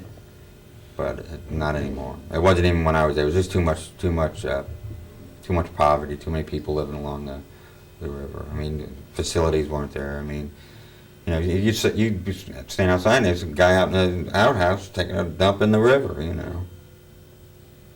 I mean, it was probably a pretty city at one time. That's the impression I've heard from others. It was probably a beautiful country at one time. I mean, I thought parts of it looked like it would be pretty nice. I mean, what parts impressed you? I thought, you know, like, I thought, you know, if you were there in a different time, probably the rice paddies and when they, you know, would have been a nice area. And some of the bigger villages that we went through had some interesting architecture and probably looked like they were pretty nice places. Of course, when you're up in a helicopter, you get to see a lot of stuff. So from the air, you know, even the Central Highlands when I was up there looked like it was pretty nice. Do you feel safe in the helicopters or less safe? mean, I never felt pretty- unsafe in a helicopter. Yeah. I was in 2 that were shot down, Oh, that wow. went down on auto rotation. Wow. But Tell me about that one. I was just, we were flying and they took rounds and the pilot just calmly turned around and said, "We're going down." It's like, Okay. you know, I'm thinking like, whoa, what, you know, the gunner just said, "Put it on auto, you know, it'll be okay." Huh. And went down a little faster than normal and bounced a little bit harder, but other than that. The only thing that was bad about it the first time, because I didn't realize what would happen, is I thought, okay, we're down here, they're going to bring in another helicopter, pick us up, and we're going to go on to where we're going, and these guys are going to sit and wait with this damaged helicopter. Yeah. So when we got down, I mean, we formed a perimeter around it, and I said, well, you know, what happens now? And the guy goes, we sit here until they send out another chopper to pick us up, pick the helicopter up. I said, well, what about us? They go, you sit with us. Which I thought was really bad, because they know where you went down at. Yeah. They shot you down. They know they know where you went down, but we never had any problems. Huh. That happened twice. You're a little nervous. How long was it? First time was about 3.5 hours. Whoa. But I mean, we had radio contact. But, Yeah. yeah, it was a little like, how long are we going to sit here? And the second time was more like an hour and a half. Wasn't too bad. But I loved flying in the helicopter. It was great. It was just a great feeling. And I remember, because everybody in Vietnam had cameras. All Americans bought cameras so they could take pictures. I can remember one time I decided I wanted to take pictures of the helicopters behind me, and I got out on the skid, Yeah. and I had a guy hold my arm, and I had one foot out and was out like this taking pictures, and the pilot didn't like it. The gunner told me, he said, the pilot says, do not do that again. That's journalist in you. You just got to get that story. I got my picture, so that's all I cared about. That's funny. What about mail? Did mail come pretty regular? Or? Pretty regularly. If it was sent, yeah, I'd say got mail almost every day. So who was sending to you? My parents sent me a lot. An ex-girlfriend sent me for a while. Another woman that I had never met got my name from a friend of mine, and she started writing me. And she wrote me like every day. Okay. Every day. That's cool. It was, yeah, it was nice. It was nice. I was disappointed when I met her, because I met her as soon as I got back. Yeah. And I had asked her, of course, you know, I asked her to send me a picture, and she sent me a picture, and when I met her, she had sent a picture of somebody else. Oh. And I felt sorry for her, but I was like, you know, I know you. I don't know you as this picture. I know you as a person, and you know, you didn't think enough of yourself to send your own picture. Yeah. That's the only time I ever saw her. I only saw her one time. This fellow up in Alexandria married the guy that was Well, sending if him. she is, she'd been moved from New York, that's for sure, because Yeah. it's a New York girl. But mail, you know, got mail pretty regular. Were you pretty good about sending letters back? Or? I did pretty well. I tried to send something every 3 days. Oh, that's good. Yeah. That's good. I mean, I remember being in the field and ripping the top off of a sea ration box and just writing, can't write now, I'm doing okay. Just send it, just like that, just so they know. That's good. Yeah. That's good. That's It was nice that we didn't have to carry stamps. Yeah. That'd be awful hard on Mom to have you over there at the time. Well, yeah, I'm sure it was. What, did you have any personal heroes when you were in the military? It could be a group of people. Some people mentioned medics. Other people have a specific person that they really looked up to. You mentioned your sergeant. He'd be one. I looked up to him, Sergeant Broadhurst, I did. Yeah. He'd probably be about the only one. He'd be the only one. How'd I you- mean, I looked up to all the guys that I served with. Okay. I mean, I thought they were all extraordinary people. Okay. You know, you don't understand the camaraderie that's there. I mean, I said I wasn't close to people, and I didn't get close to Yeah. people. But I mean, if we were in a hostile situation, I'd do anything for you, Yeah. and you do anything for me, All right. and we do anything for Jack. I mean, it was just the way it was. I mean, you looked after each other, and the other thing that I always saw it is I never saw any racism in the military. Yeah. Okay. Never saw that. I mean, Hispanics, blacks, whites, we all got along together. Didn't matter what religion you were. You were all. I guess we're all in the same situation. We had to Right. make the best of it. Yeah, you probably had a pretty good mix in your group too. We had a real mix. Yeah. We had a real mix. Yeah. I mean, we had guys from, of course, Indiana, which I didn't think I'd ever live in Indiana. And we had the guys from the Midwest and the South and California. So it was a good mix of people. Yeah. Yeah. So yeah, it was pretty interesting. Drank a lot together, Yeah. which always amazed me that they gave you so much beer. You could have as much beer as you wanted Yeah. when you're in a base camp. Little PBR. Huh? PBR was one, yeah. It's a lot of Strohs, Budweiser. But I mean, because that's where I drank before I went in the Army, but I really learned how to drink in Vietnam. Yeah. I mean, it was not unusual to drink a case of beer a day, Yeah. and not even blink an eye. Yeah. I come back an alcoholic. Yeah. Yeah. Real simple. You'd wake up in the morning, if you didn't have to go out, give me a beer. You go make eggs. I mean, we used to make, breakfast, eggs and be drinking beer while. Oh, shit. Yeah. Well, of course, that was a kind of climate where you were drinking a lot of stuff just to stay hydrated. I know, but I was always amazed that we had beer delivered in the field. Yeah. They bring you one beer. It was warm, but they bring you one beer. So, You were,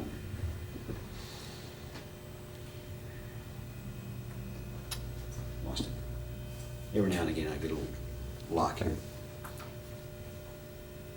You probably lost some of the guys out of your unit. yeah, we did. Have you ever gone to the wall to take a look at it? I've been to the wall. Yes. Ever picked out their names? I've not picked out their specific names. Yeah. No. I was at the wall 3 times before I could actually get to the wall. I was in D.C. 3 times before I actually could walk to the wall. It was Very pretty tough. emotional. Pretty Very tough. emotional. Yes, it was. Yeah. I've only seen the traveling wall, and that's emotional enough for me. The first time I went was in the 80s, almost right after it opened, and I went with my wife at the time, and I said, I think I want to do this, and I just couldn't do it. I said no. And the second time I was there by myself, and I thought I was ready to do it, and I just wasn't. And then last time was probably about it must have been 2000 maybe 2001. I was there, and I didn't think about it all day. I just, when I got down by the mine, because I took my current wife to see the Lincoln Memorial, and I mean it's so close. I just thought, I think I'm going to walk to the wall, and I walked over, and I left my dog tags there. I had my dog tags, and I left them there, and just stood back and thought about all those people. That was my memory. You know, and I've always been glad at the way that this community has reacted when the traveling wall has come to Anderson and Alexandria. It's very special. Yeah, it is a special thing. Even early in the morning, I go to work at 5 o'clock in the morning, so I leave home around 4:30, and I stopped by there. The last day was there, and there were still people there People there. Yeah. doing their special moments. Someday I hope that they, all the things that have been left there, someday I hope they open that up so that people can see what's been left. Yeah. It'd be interesting to see. It would be. Yeah. It would be. What, okay, when you got back, were there things that kind of set you off, things that bothered you? And some people, fireworks. Helicopters did. Fireworks never bothered me. Helicopters did. When I hear a helicopter, I would think back to it. Certain smells Yeah. would take me back. 50008, tip number 3. Anything else set you off? Smells and helicopters. That was about it. I think those are things I remember, when I first got back.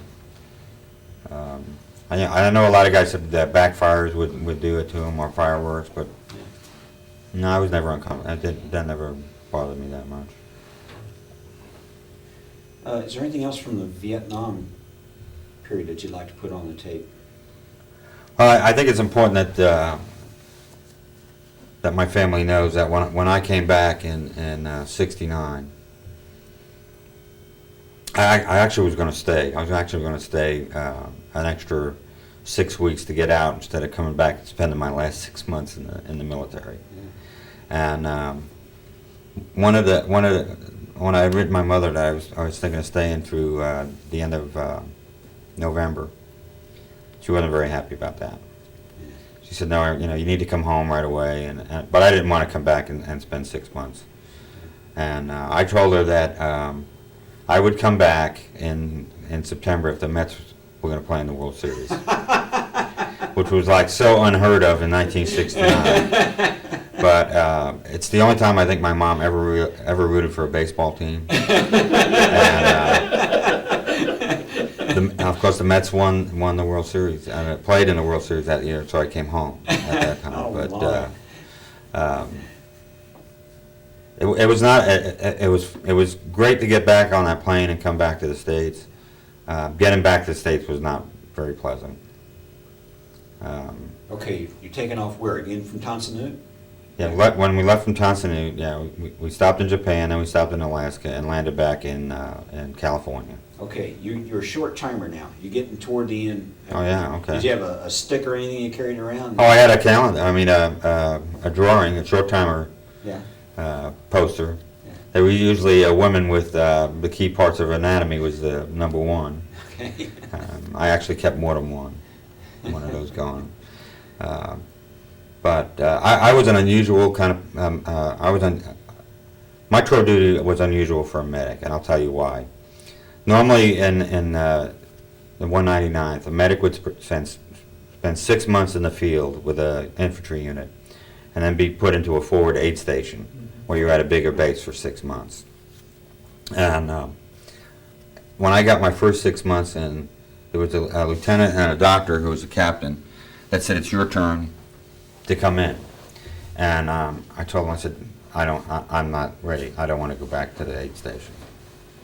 And they said, "Why not?" I said, "It's ridiculous." I said, it took me a month and a half to figure out what was going on. It took me 3.5 months to figure out how to survive, and now you're going to take me totally out of that situation. I said, I think that's a bad policy to have. I'm going to stay in the field. I want to stay in the field. I said, I think it's much better when a guy comes in the country that they spend the first 6 weeks or 2 months in an aid station where they learn things that what they need to know and how to survive, then put them in the field and then bring them back. I said, I will stay in the field. I said, but I wanted it done with the understanding that when I call you up or get hold of you and say I'm ready to leave the field, that I can leave as quickly as possible. And they both agreed to that. And I took my R&R in July, so it was up like 9 months I was in country. I took R&R in July and went to Australia, which was a bad time to go to Australia because it's winter time down there. Okay. But I mean, I had a good time. When I got back, they had changed officers, and when I got back, I said, I'm ready to go to the aid station. I'm ready to leave the field. And he told me that they had nobody to replace me with, so I'd have to stay. So instead of staying with the company I was with, I was moved to a whole different company. I was moved to the 5th and 12th and made a company medic. And I spent my entire 12 months in the field. I never did spend any time in the aid station. When I got my orders that I was headed back to the States, I had just come in from a mission in the Central Highlands and learned of it. Now, were you getting kind of nervous toward the end? I mean, were you being I knew I was getting cautious? close to getting out. I mean, I was getting nervous. I was getting very nervous about it. One thing I did as a medic, medics had a lot of power, or the potential to have a lot of power. But if I said that you weren't fit for duty, you could not go out on a patrol. Right. If I said, well, no, the jungle rat on his feet are too bad, he can't go out, or he's running a fever, he can't go out. And what I had done is I told all the guys, I said, well, hey, when you get down to 2 weeks in country, you're never going to go out in the field again. I'm just going to say that your feet are too bad to go out, and you can't wear anything but socks and shower shoes. And I wouldn't send them out. And the reason I did that was, I remember being in a firefight, and this guy that was a couple of positions away from me was like 3 days left in country. And I thought, here's a guy who's done a whole year, and 3 days he's still out here. To die anytime would be bad. To die in 3 days would be absolutely terrible. So I would not let anybody go out. 2 weeks. 2 weeks left. And I had some officers that did not like that. I had a lieutenant that told me these people were fit for duty and were going out, and I said they are not. They are not going out. I'm telling you that they have to wear socks and shower shoes. Their feet are too bad. And I can remember he made me go to the forward aid station, and we walked in, and he told the doctor, he says that I was not allowing people that were fit for duty to go out. And he looked at me and he goes, what's the problem? I said, this man has jungle rat, and I decided that he can't go out. He needs to be wearing socks and shower shoes. The doctor says he don't go out. Didn't even look at him. Didn't even look at him. Good deal. Yeah, it was a good deal. But I thought that was the right thing to do, and I was. Yeah. Because they pay their dues. They paid their dues, exactly. And if you've been out there for 12 months, another 3 days, you don't need to be there. But no, I got when you know, I actually when I got back to Benoit, I would not leave country. Okay. I turned down 2 flights, Huh. and the reason I did it is because I was waiting on my 5th stripe. Oh, okay. Yeah. And they kept telling me they'll catch up with you, and I said, you know what? I said, if I get over there and it gets lost, I might never get it. Yeah.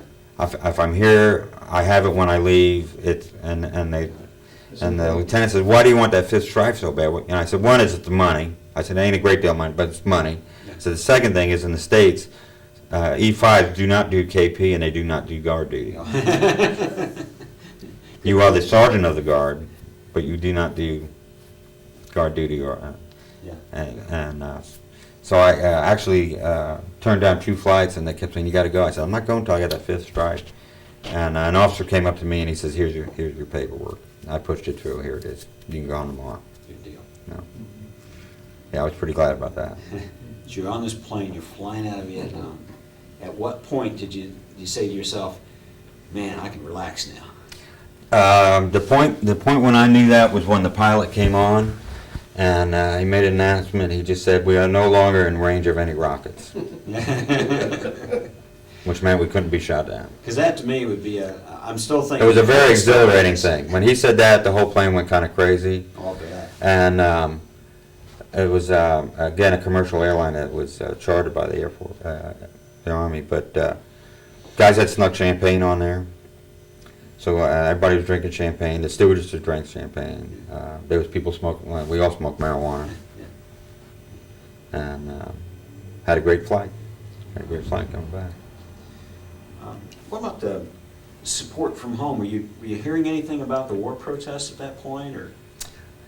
We knew some of it, but you know, we did get TV. They had Armed Forces TV, so we did get some of that stuff. People would get newspapers, so we knew there was things going on back in the States. The thing we knew a lot about was Woodstock. Yeah. We heard a lot about Woodstock, and so we knew there was. We knew. I was aware that there was opposition to the war. Yes. How big it was, I did not know. But I found out very quickly in California. Well, I bet you did. Yeah. I bet you. Okay, one more thing while you were in Vietnam. Did you have any USO shows? Did you catch any of those? I saw.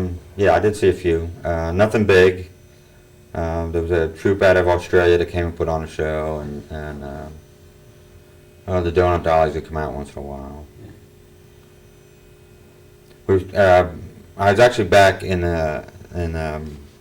Benoit when Bob Hope was going to be playing in Tanzania, and we were told we couldn't go because we had too much mud and stuff on. Oh, gee. If Bob had found out that, he would have. I think Bob would have been upset by that. Yeah. I think Bob would have been upset by that. Yes, But he would have been. they said they wouldn't give us tickets. You had to have a ticket, and they said we wouldn't give us tickets because we were just in from the field. Wow. So, I mean, the guys in the rear had it pretty good. Now, I got 2 good Bob Hope stories out on the website right now, and that's. But I mean, I never felt like that was a Bob Hope thing. I thought that was just whoever was in charge of those tickets. That's right. Gee whiz. Because Bob Hope wouldn't even flinched, you know, No. that we had dirt on us. But no, the ones we saw were okay. You know, I always thought it was funny that one of the things they showed on TV was Combat, the old Combat Oh, TV yeah. show. Uh-huh. Yeah. Okay, you know, Yeah, just like over here. Yeah. That's real. yeah, it was real. Oh, It was real. boy, real Hollywood. So you got back to California. And back in the good old USA, how good old was it? Well, it was good and bad. There was a lot of people that yelled at us bad things. There was some people that spit on us. I met a nice cab driver there. Because I was thinking, I told him I had a flight for New York, but I was thinking of staying in San Francisco to just see what it was like. And he said, if you decide to stay, I can tell you where to stay. He said, but you got to go get a uniform. He said, you got to go buy clothes, civilian clothes, because they'll tear you up in that uniform. And Well, they would have got you with a haircut anyway.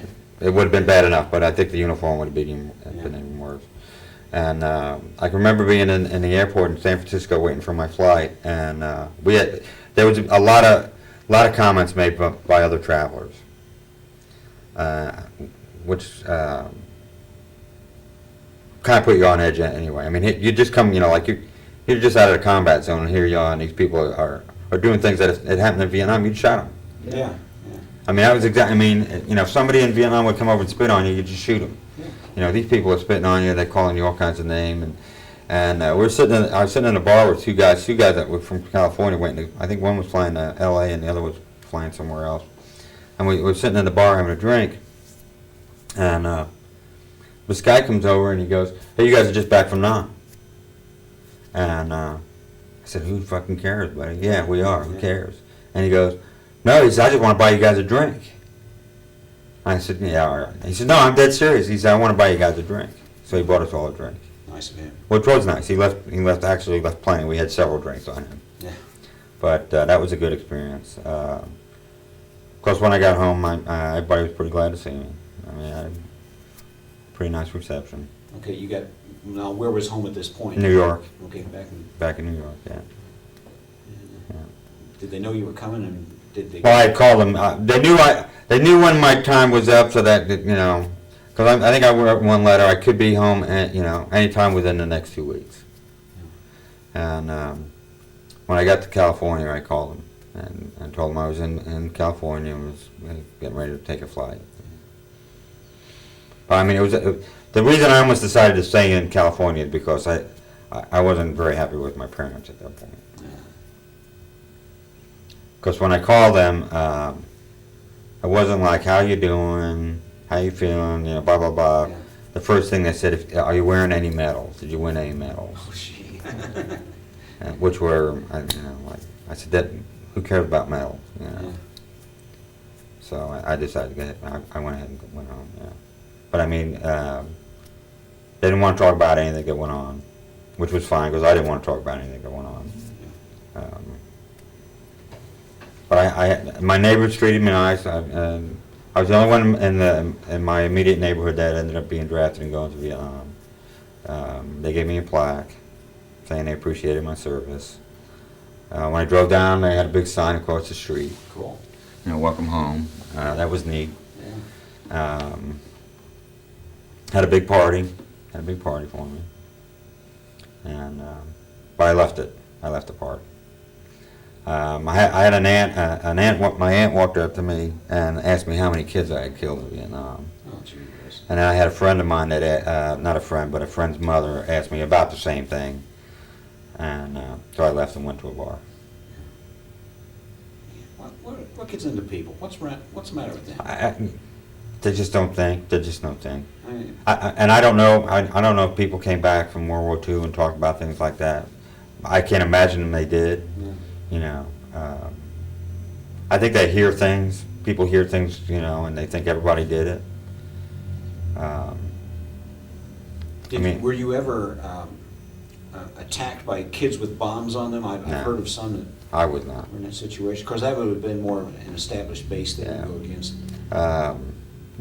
They heard that we were killing kids. They believed it. I mean, it's like, how many did you kill? Yeah. It's like, well, did you beat your wife today? Well, no, but I beat her yesterday. I mean, how do you answer something like that? Yeah. A lot of people, I think, thought that everybody was addicted to drugs who came back from Vietnam. Well, you're just a drug dealer, a dopehead. They got this perception of Vietnam vets that, which I think just carried over from if you got drafted, you were at the bottom of the barrel, and therefore it just carried over. Carried over. Well, sure, of course you did drugs and you did this and did that. That's what you guys did, wasn't it? You went around and raped women and killed children. And it was pretty disheartening. It was pretty disheartening. I've seen more acts of humanity out of soldiers than I have ordinary civilians. Well, soldiers can be pretty callous. Yeah. But there are times though when they There are times that they go way out of their way. Yeah. way out of the way. You put a kid in a bad situation, most of those guys are going to help him out. Yeah. I never saw anybody hurt any kids. I mean, Okay, well, that gets us down to Jane Fonda. I mean, what's, Yeah. I was active in demonstrations against the war. Yeah. I took part in them. By then I didn't think the country was going to do what it took to win.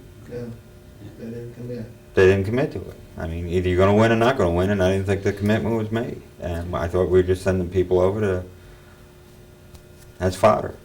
You know, there was no desire to win.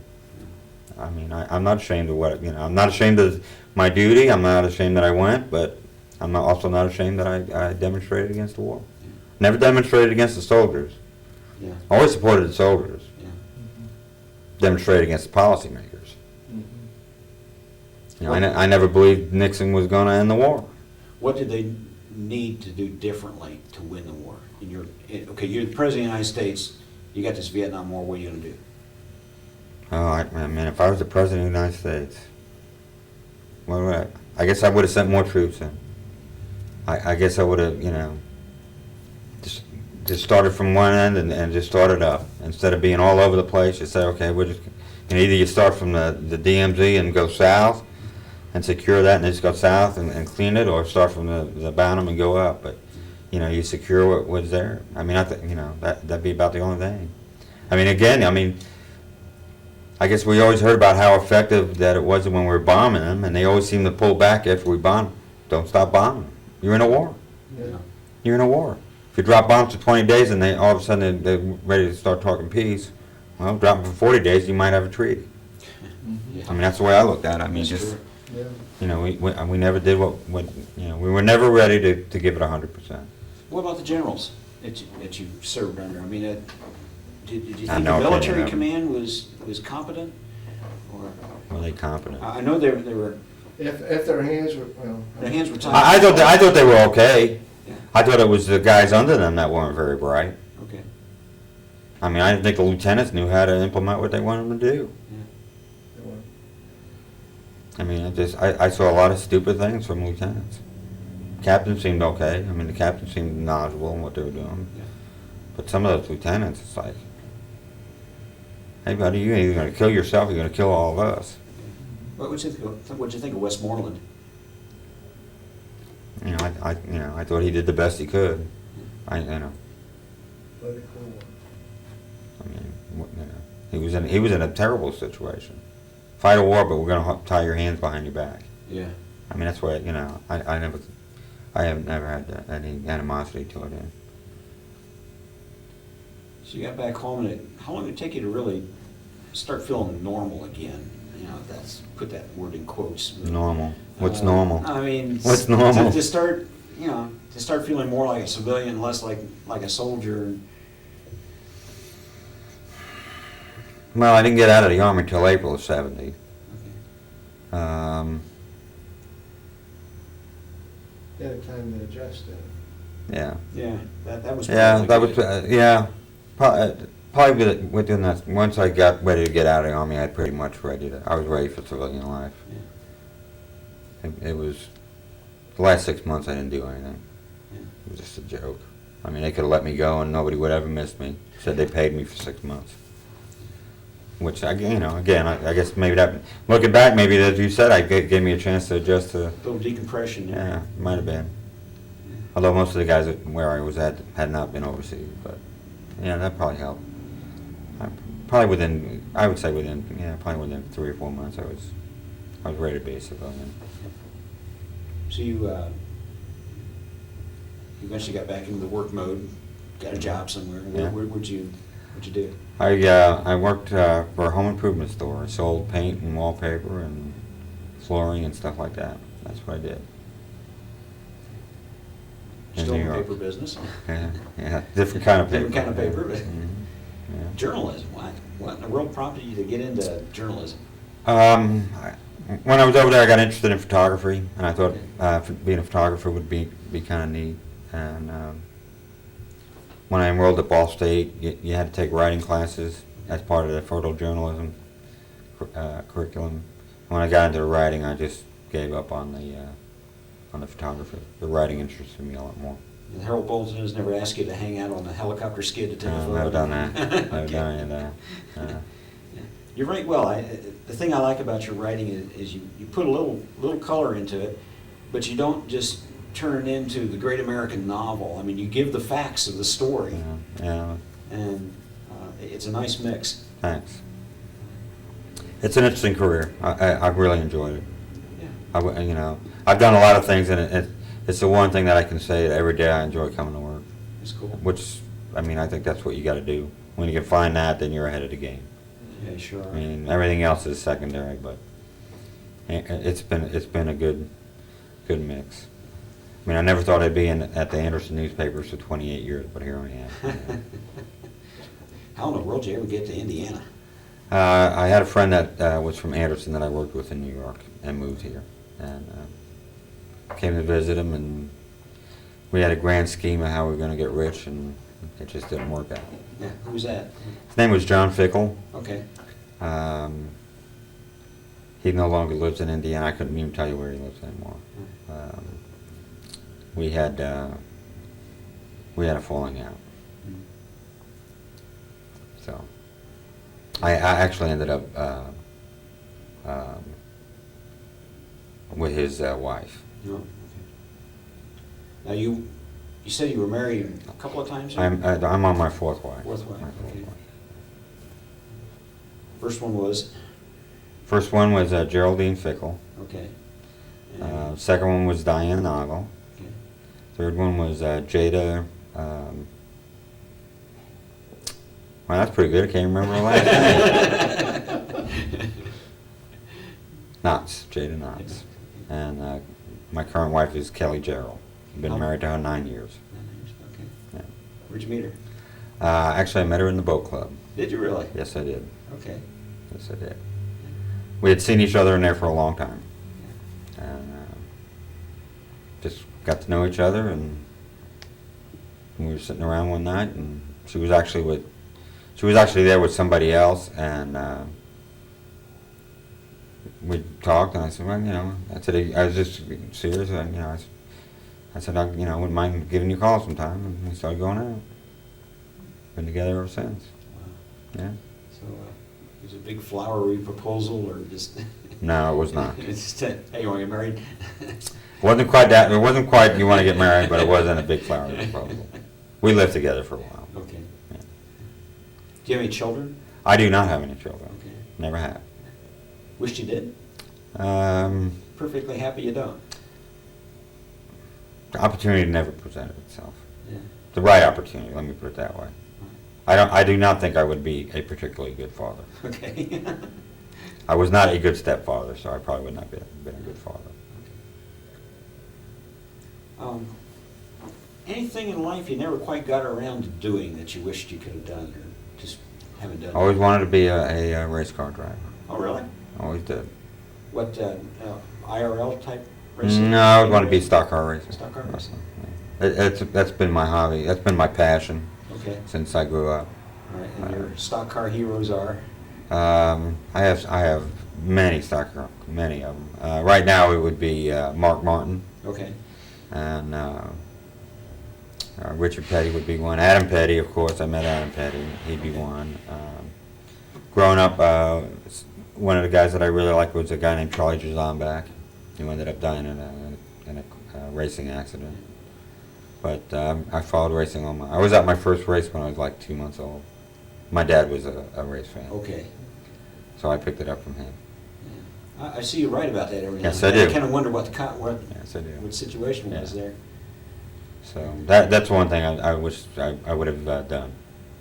It's a very expensive hobby. Yeah, it would be. It's pretty expensive. I guess that would be the one thing that I wish I would have done.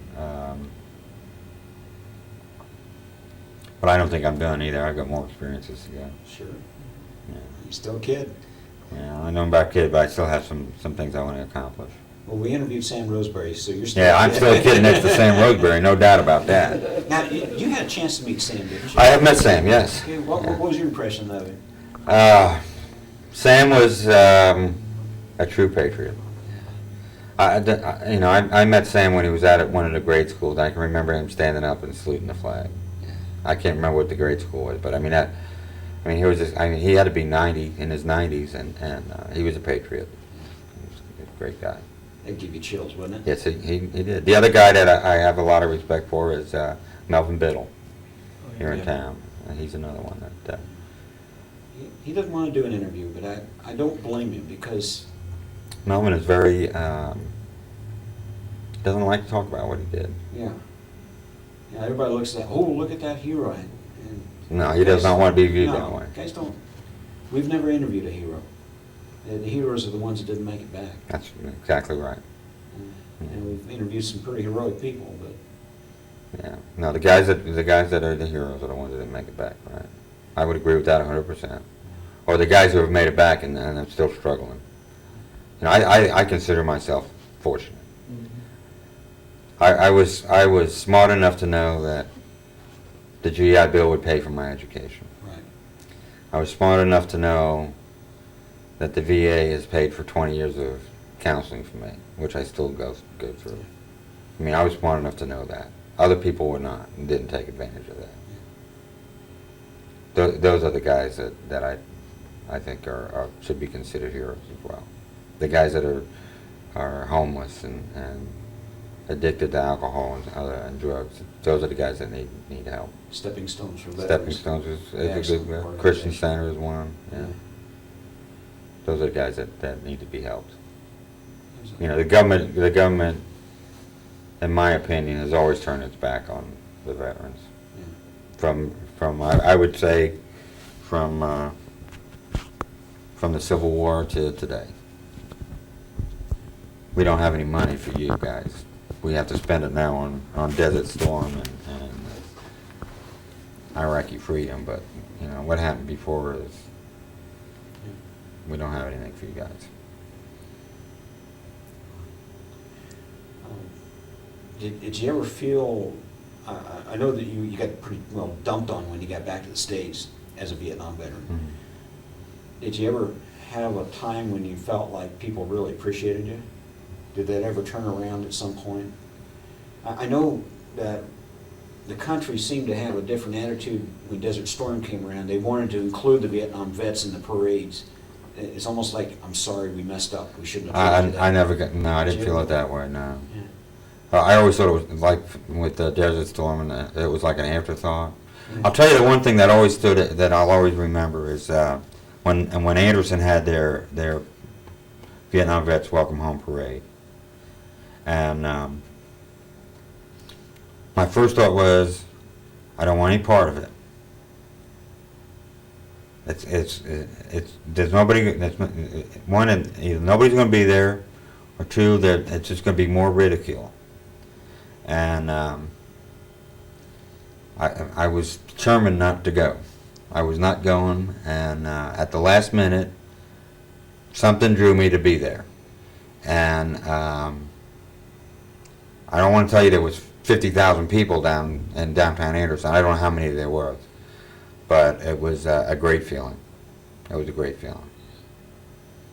It was not what I expected. It was better than I expected. It was just a great feeling. It was very. I was moved by that. That meant a lot to me. That's cool. And I guess I was proud of Anderson for doing it. Anderson's a good town. It is a good town. Anderson respects its veterans. It's got some problems, but it'll bounce back. Yeah. Anderson will be around a lot longer than you and I will. Yeah. Well, I mean, did you get any medals or decorations of any kind while you were there? The only one that means a lot to me and is the Combat Medics Badge. Yeah. That's the only one that means anything to me. I did get others, but that's the only one that meant anything to me. You could almost get the Congressional Medal of Honor and Well, if they gave me that, I would not. I don't know if I'd go that far. I don't know if somebody said you're up for the Congressional. You probably would not poo-poo that. But the one I always thought meant a lot was the Combat Medics Badge. I always thought the Combat Infantry Badge meant a lot, and I think there's a Combat Air Medal also. I think those are the ones. I mean, you served, you did You did what you expected to do. Did you get a combat infantry badge as well? No, just combat medic, medic. because Yeah. I didn't know if they. No, you didn't qualify for both, just No, one. Yeah. just one of the three, you Right. didn't get all of them. We thought about one or the Yeah. other. So that's the one that means the most to me. Yeah. So, do you have it, in a little box or something? I have it. I know where it is. Yeah. I have it. They never actually give you one. I never did. You just go out and buy it. You just earn it, and it goes on your DD-214. You go out and buy one. Yeah. But I have it. I know where all my stuff is. Yeah. I just, someday maybe I'll display it. I don't know.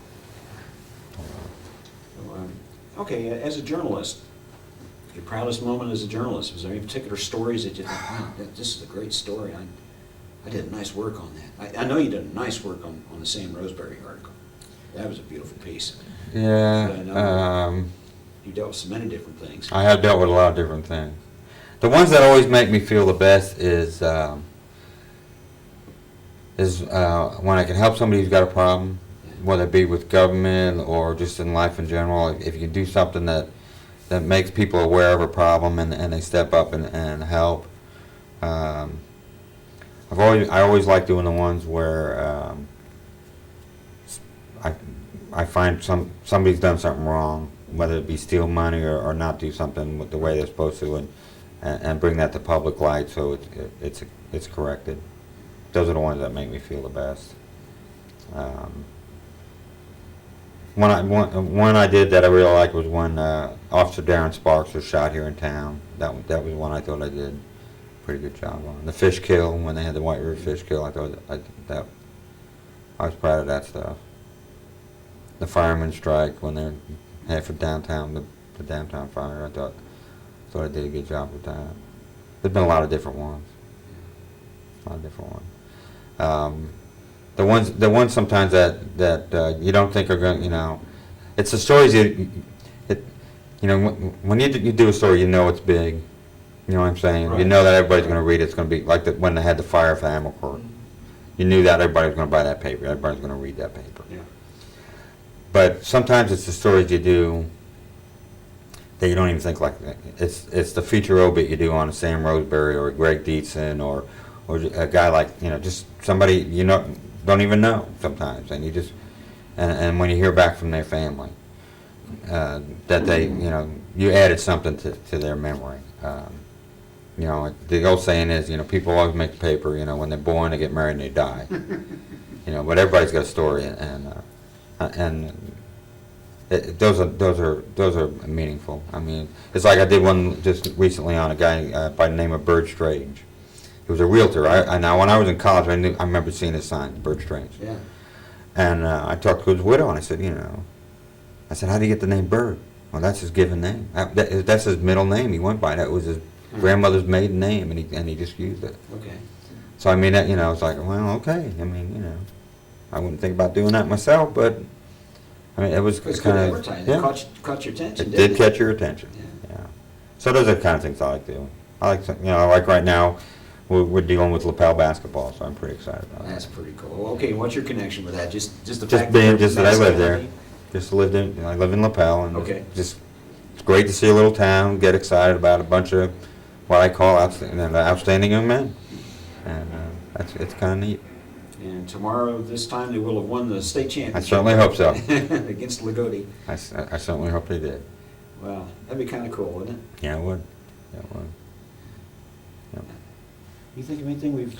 Well, he mentioned something about a cousin that went in the service right before he did. My cousin went in '67. And his name, and did he make it back?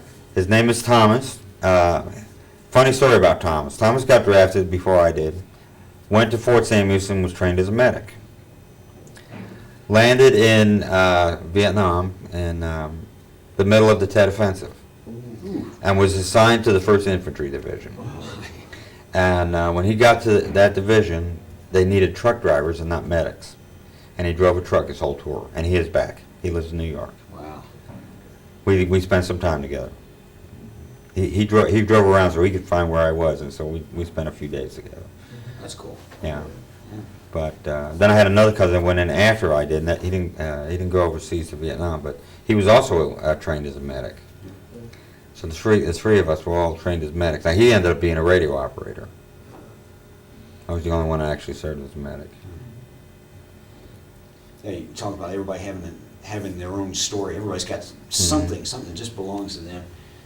Dick Wan lives here in town, or lives over by Elwood, I think, and he was piloting a B-24. He was all shot up. He knew he wasn't going to make it back, Wow. and so he told everybody to bail out. This one guy bailed out and landed almost in the foxhole of a guy he went to high school with in Texas. I mean, this guy, he hadn't seen him since he joined the war, and here he almost landed on him. That's incredible. Isn't it? That is absolutely incredible. We get all kinds of stories like that. Huh. Well, I don't have anything that good. Oh, it's I don't have really anything that good. I wish I did, but I don't have one. We've had some good stories We've already here. had some good ones. You've had some good ones here. Yeah. I delivered a baby in Vietnam. Did you I now? delivered a Vietnamese baby. Okay. Yeah. That had to be an odd experience. It was different. It was a lot easier than I thought. I'm glad it wasn't a difficult birth. You're probably more nervous about that than you were treating combat wounds. I wasn't nervous at all. Really? Once it all started, it just, again, I mean, it just didn't think about it that much. Cool. I mean, the Army does a good job of just training you to react and not think about things. Yeah. That's why it's the Army. They do a very good job with that. Hey, so much for baby killer, huh? Yeah. You actually brought one into the Actually world. brought one into the world, yeah. Yeah. And is there something special about being a medic? The fact that you know that you went in to do good things for people? That has well, to be a good yeah, feeling. it is a good feeling to know that I mean, you were there to help other guys get back, you know, if they got hurt or injured. Yeah, that was a good, yeah. I mean, I was glad about it. I mean, I wouldn't have picked that out as my MOS, but I'm not sorry I did it. I mean, you had a function other than just killing somebody. Yeah, I mean, you were there to take care of the guys. means something. You know, I guess the one thing is, I guess, you know, if you'd run some of the guys, you know, run into some of the guys that I served with, they would just say that I was a good medic, that I took care of them. I knew how to take care of them. Means a lot. It'd be huge. I mean, you think about it in history, you put yourself with all the medics in history, and you hear some of the stories that some of those medics went through to save lives. Mhm. Extraordinary. Yeah. On Okinawa, it was Okinawa or Iwo Jima, really. There was one medic, he was treating, he had his hand on the guy, putting pressure on the wound. They were lobbing grenades in, he was throwing them back. He did that 7 Wow. times. The 8th time he couldn't. Is that right? He couldn't get to it in time. Hmm. But he was there, he was not going to take his hand off that guy. Yeah. He I was mean, going to it's, save that man's life. yeah. Okay. You think of any, okay. We always give our veterans a chance to say a few words for posterity. You got any words of wisdom you'd like to share with the world? Well, I would say words of wisdom. Man, I don't know if I have any words. One is I would say always be true to yourself. Do what's right. Have a relationship with your God, whoever that may be. I want my family to know that I love them all very much. My wife Kelly, I couldn't ask for a better mate. Past 9 years has been the best of my life. I got great grandkids, and I've always tried to do what was right. Can't get much better than that. That's all you can do. Sorry to do it, Bastide. I want to thank you for this Thanks. interview and for your service to our country. Thank you, buddy. Thank you very much. I appreciate it.